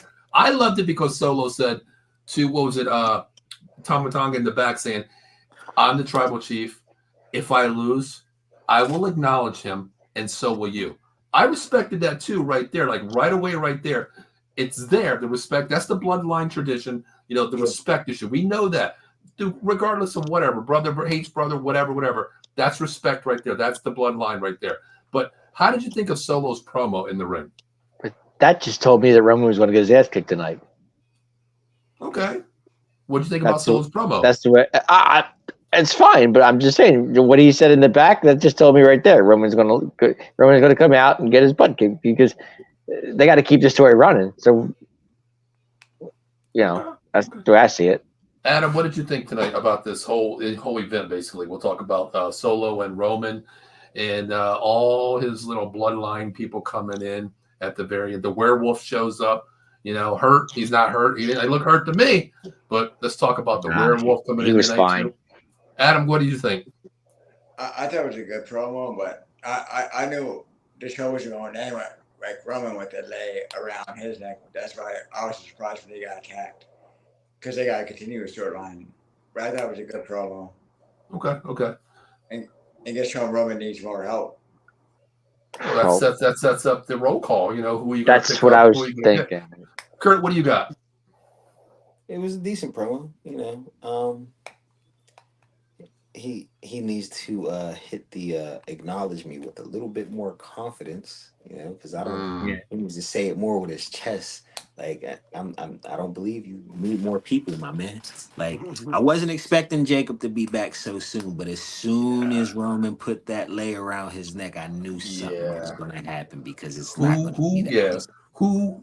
This question was who was it, right? Who was coming out? Yeah.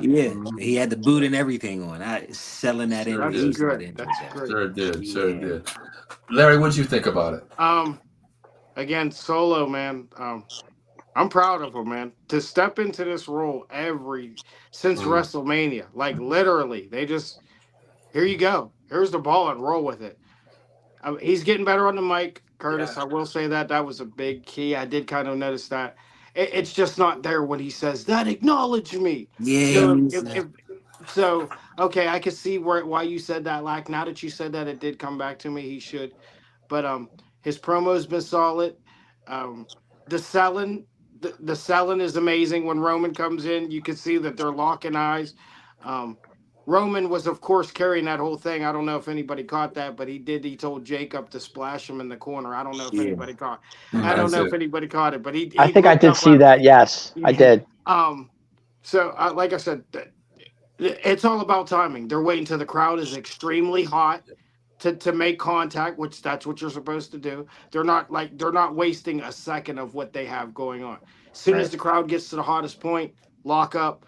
Everybody's getting their hands on people. Like you said, Jacob Fatu coming out with the boot on, still putting work on with the boot, not hurt, but I mean they're selling to it. It's gold. And again, when you're making things more meaningful, like delay, um, for say CM Punk and Drew, they're fighting over this bracelet. They're making Right. these things like worth championships, and Yeah. that's big that you can take something like the lay and like I said and like make it just as valuable as a championship based on the story that they're telling. I like that. So we're man we're in for some smoking hot It's wrestling, guys. it's only going to get better. It's only It's going to only get going to better. get better. Now you got like the super general back, so he's going to be able to help coach Solo. You know what I mean? Like I said, Solo's probably getting the best Can, help he can from can you Paul and guys Cody. see? my God. Can you guys see Jacob Fatu turning on Solo and going with Roman? Nah. Mm-mm. Not in the future. Because If anything, he puts him out and takes yeah, over. because they love this guy. You could tell Yeah. by you could tell by the commentary, by just by everything. They're making sure that he's him. They know he's the one I agree. out of all of them. Mhm. I'll tell you what, watching, I was watching the other event. I had on both screens here. I was watching this and I didn't have the sound on until this promo came on. I listened to it. I tell you what, man, I had a little different vision here. Everything that happened, you knew when Roman picked up that lay, somebody was going to come out. Just like Kurt said, we didn't know who it was. Somebody was coming out as soon as it happened. But I was thinking this, man. I was thinking like, you ever get those thoughts like, oh, damn, what if this happens? I had one of those moments where Roman picks up that lay, puts it on, nobody comes out, and then I hear Paul Heyman come back, my tribal chief. I was hoping Paul Heyman came back tonight in some Paul's kind too of way. busy. They're gonna Paul's too drag busy it. roaming up the troops. Yeah, They're gonna drag it. I wish, man, that's how they should have brought him back at SummerSlam. Honestly, that's if they were gonna do it, Yes. they should have did it. Seriously, they should have did it. That's how they should have did it, ladies and gentlemen. It's Man, gonna that's take. what. It's gonna Yes. take Paul coming back to convince him to go get his family back, so he can combat Yeah. this bloodline. So it's the long game. They're making us run it out. So They still They're want us to definitely prove that. stretching it. I think Because we'll right definitely now they get want Paul us to before prove Jimmy. that Roman doesn't need help.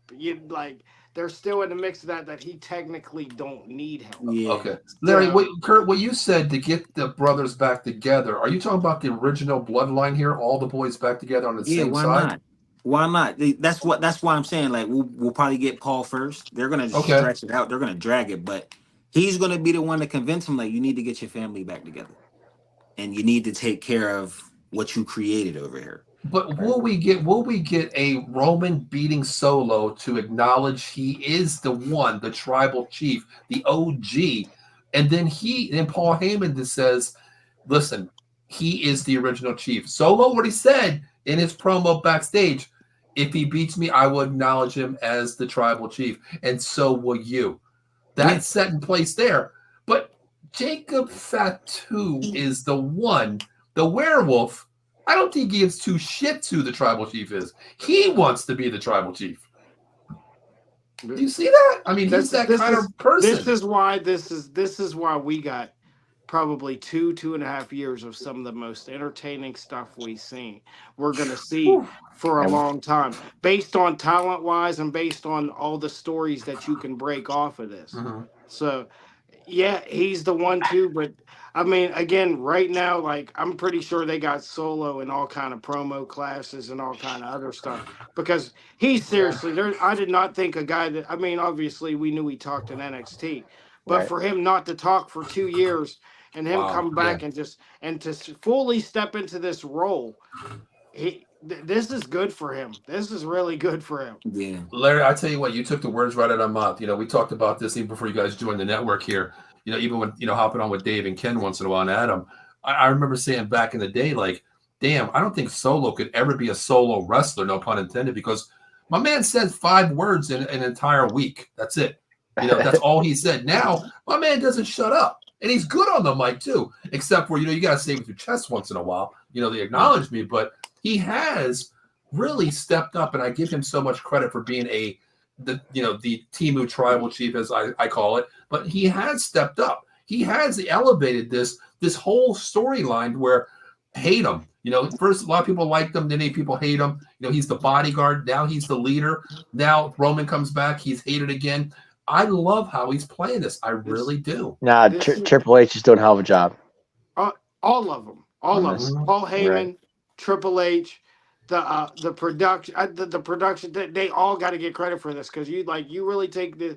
Because I mean, we were so invested in Roman and the bloodline, and we're like, okay, we know he's going to be gone. What are they going to do? And less than a week later, we're like, yo, this is. You got to give Solo so much credit for that, because who would have thought that short of time he would have ran with it? They gave him the mic, the lay across the tribal chief lay. He ran with it, and he continued running with it. Oh, kudos to Solo on this, but that's what happens when you sit around guys like Paul Heyman and guys like Roman and like, okay, I'm intaking information. I'm going to do. Obviously, I can't be you guys, but I'm intaking this information, and you can 100%. Tell he's learning well because he's got us sold enough to at least call him the teammate tribal tree. Did Roman come down to the rigs when he's going? Did you guys see what he said? That's mine. Is that what he said? Yeah, I think so. Yeah. Okay. I thought that's mine. Yeah. Well, moving forward at Bash in Berlin, does Roman have an acknowledged match already, and does Solo have one already? Oh, nothing yet, right? Nothing match. What do you, as a booker? I'm going to give you guys the keys here. You guys book a match with. I want one for Roman, or if you put them against Solo, it's totally fine. What match do you give these two, or if they're separated, what do you do? Give me Roman's match first. Where are you going to put him? Dave, I'll let you go first. Go ahead. I don't think Roman's going to have a match. I think they're going to wait till no.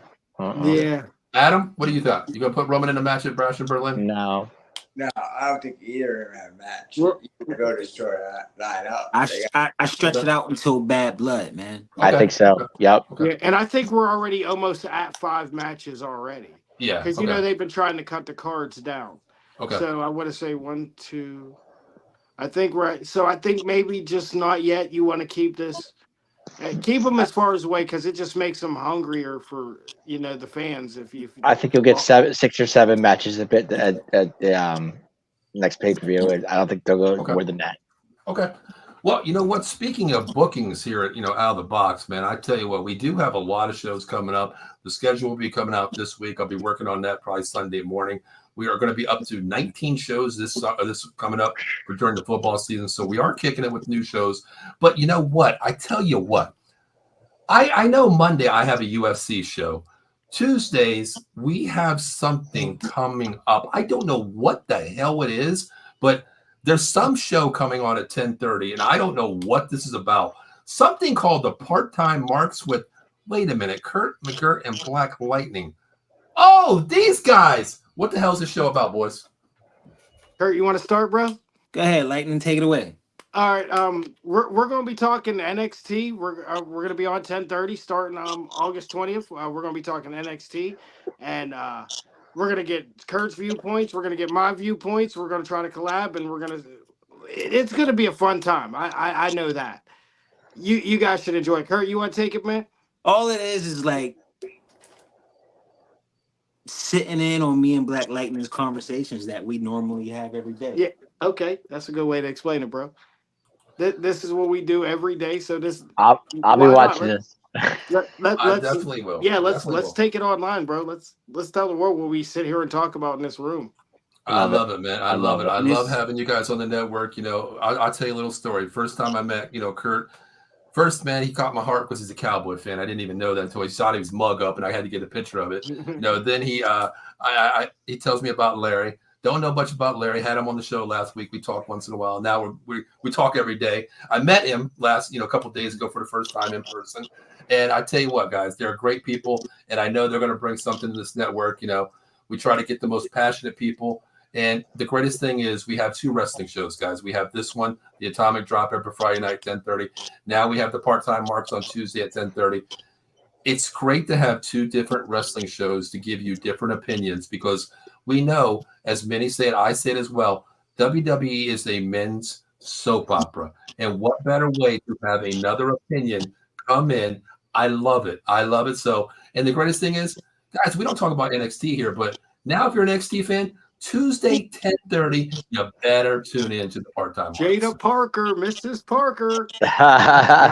Amen. That's a real woman right there. And Do you Jim guys think? says, Do you guys think Sean's doing a great job down there? I do. I yeah. think he is. I think he's really doing a good job, but especially now with the mix of the TNA stuff. The stuff that's they're a doing real- with TNA is great. Storytelling is great. Characters are great.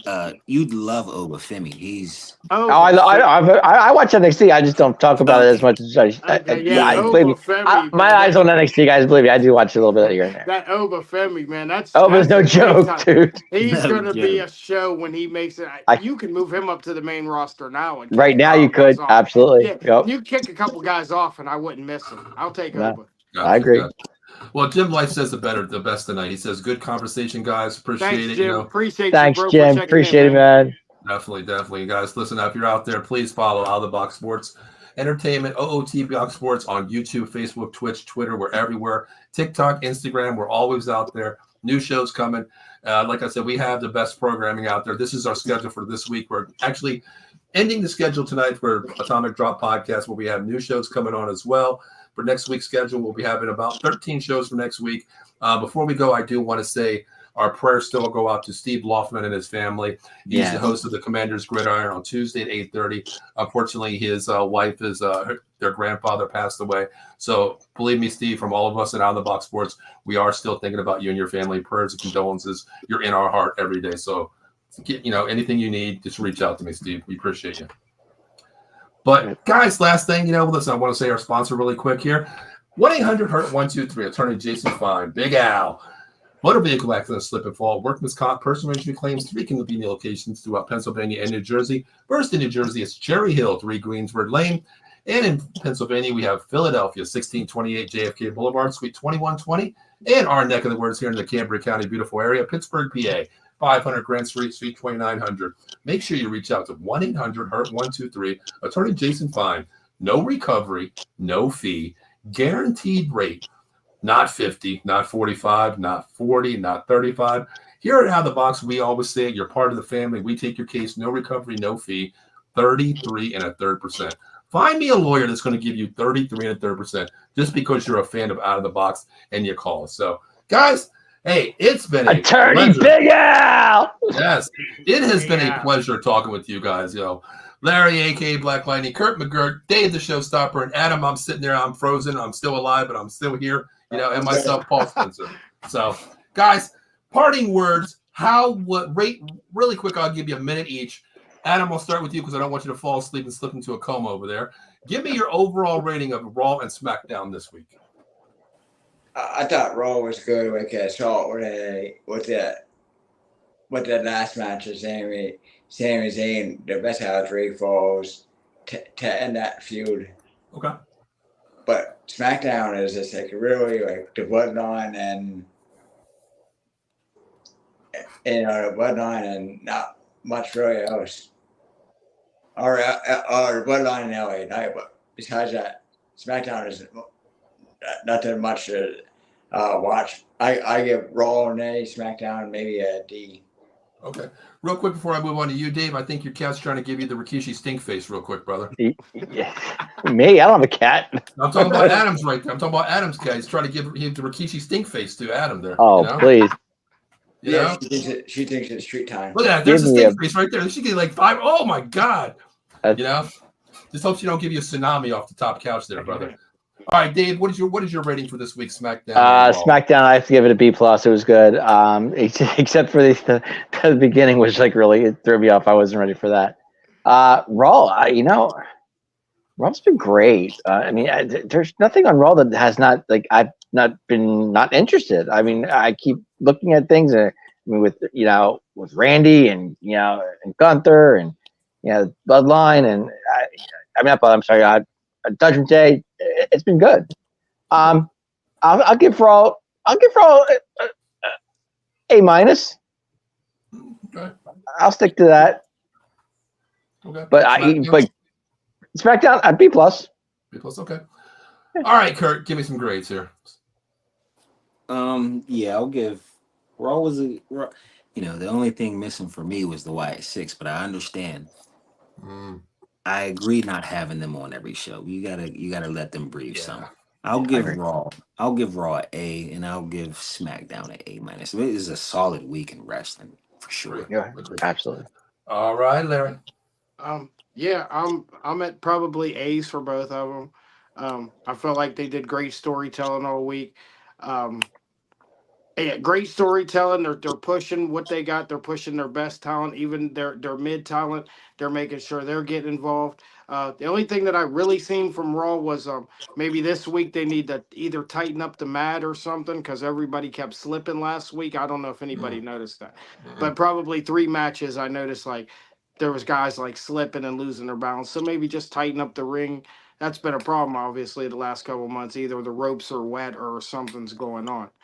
But yeah, 2 good shows. They're telling stories and like they're keeping us interested. I tell you that. So they're doing what they're supposed to do. Agree. My rating for Raw was a solid A too. I love the Judgment Day, how they're still telling the storyline as well. I love that.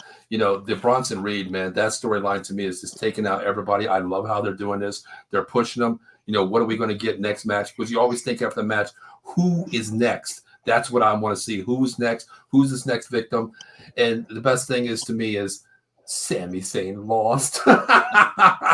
So that's an A to me, Dave. Sorry about that. But SmackDown, No, I you're think is an not. A. I really am, Dave. Either that or what a night, one of the two. If they both lose, I'm in heaven. But anyway, SmackDown A as well. I love the bloodline, how they're going with this too. I love how they're pushing everything because once again, you're thinking, what is going to happen next? Is this person coming out? What bloodline members coming out? Who saves who? And the biggest thing to me was the respect of how they set up Cody Rhodes and Kevin Owens tonight by handing him the belt. No harsh words, nothing stare down, just hand the belt off, walk out of the ring, because something is telling me that this is going to be one hell of a match at Bash in Berlin. Oh, yeah. How there's two Oh, yeah. friends can't be that friendly going for a championship belt, No. even though you use that word respect. So I got to give it an A as well. So it's been great this week. Great WWE wrestling. Great, definitely. All right, gentlemen, really quick. So Kurt and Larry, I appreciate you hopping on with us again, of course. And guys, Dave and Adam and Ken, the big man, I appreciate you letting me, host the show tonight. I really appreciate it. Hope I did okay tonight. But Larry, Kurt, I want to say thank you for joining the network, and your debut will be Tuesday night at 10:30. I can't wait for that. I'm going to be starting to watch NXT now. I know Tuesday night I will be watching NXT to follow along with you guys as well. So I you can't guys ready wait. to get out of here? I can't wait. Get your Can't NXT wait, popcorn man. ready. We're gonna chop it up. We're gonna Get chop your it up. We're gonna have a popcorn good ready. time. It's Definitely. gonna be a love real it. good time. I love Definitely. I can't wait either, guys. And once again, it is the part-time marks. They'll be debuting August 20th, 10:30 p.m., talking Raw, NXT, and SmackDown with your hosts that you've seen them tonight. You love them. They're going to be on your host list. Kurt McGirt and Black Lightning. That is Larry as well. AK, I should say Larry AK. But that's your host for Tuesday night. So, guys, my name is Paul Spencer. That is Larry. Wait. Don't even give me a damn LA night You know what bullshit, he's gonna Dave. do. You know what he's gonna do. I already know. Hold on a second. What- I got to do And something I'm real new quick. to the show. Hold on a second. Hold on. He's muted. I can't. Nobody can hear you, Dave. Nobody can hear you. No. Guys, All right, go ahead. I'll let you have it. you have to remember. No, I'm still muted. No, you're not. No, you're not. That's it. Okay. No, we can hear you. I can Guys- mute you though if you want me to. No, guys, you have to remember the U.S. title's on the line next week. And it wouldn't be a show if we didn't have L.A. Knight defending that title next week. Guys, you gotta love it. You gotta love it. Give it, yeah. Well, there went all of our YouTube subscribers. No. We all know whose game it is, Paul. Come on, Yeah. man.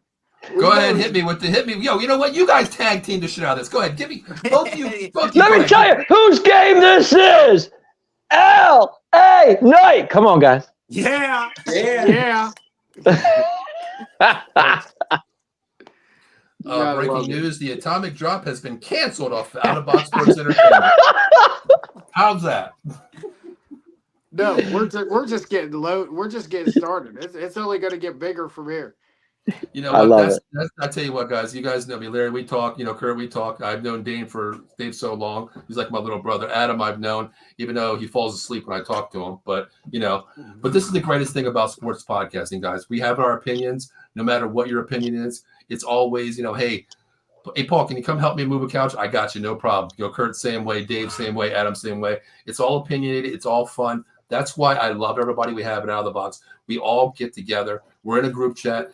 You can say what you want. There's no disrespect. We're all friends. We all have our own opinions. That's the best thing about here. So, guys, make sure you subscribe to Out of the Box Sports Entertainment, OOT Box Sports, YouTube, Facebook, Twitch, Twitter. All of our shows are there. Make sure you subscribe. Tell a friend.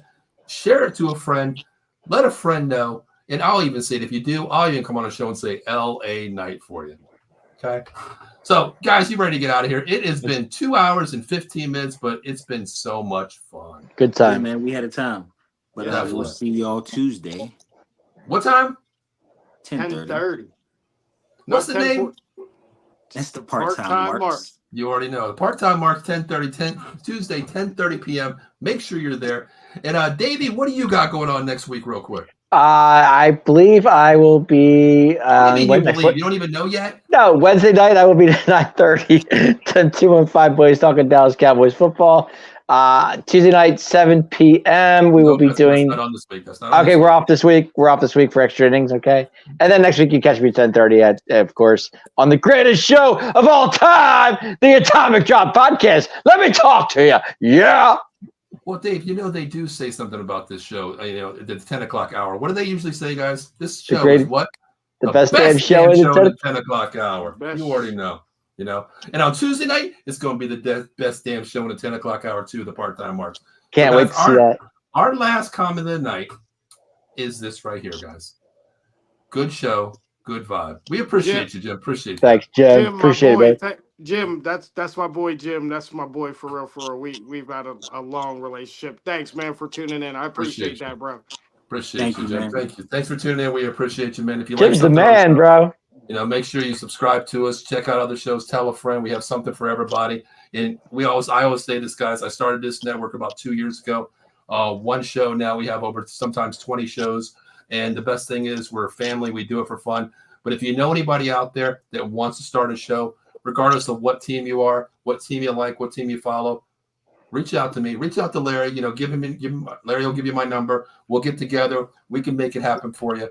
We don't charge you anything. All we do is just have fun, and we try to do it for our pleasure and being a passionate of a fan. So reach out to me if you want to do a show.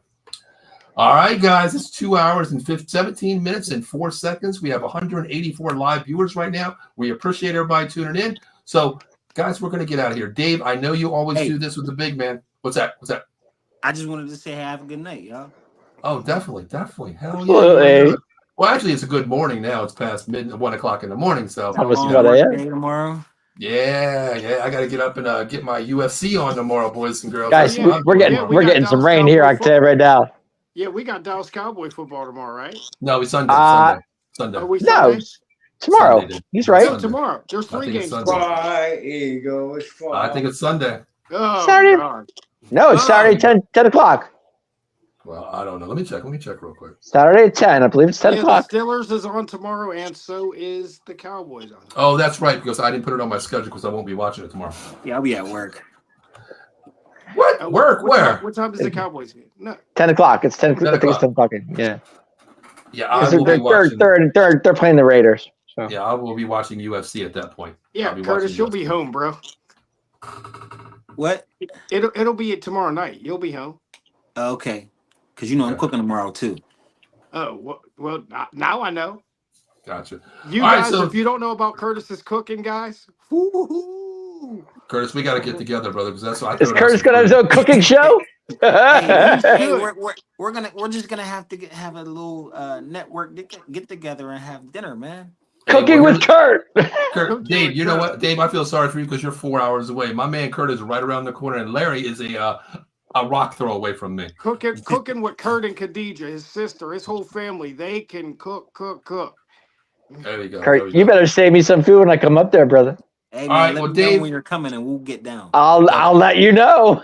Maybe one time, we have to get together for a pay-per-view at my crib. Dave, you see my TV. We could watch all TV down there for a pay-per-view. Kurt, bring the food. Dave, you take us out of here, brother. Guys, I want to thank everybody for showing up tonight. Great show. Adam, Keep up the great work. You're doing great. You guys, I love it. I'm having fun with you guys. And Big Man, of course, I'm going to miss him.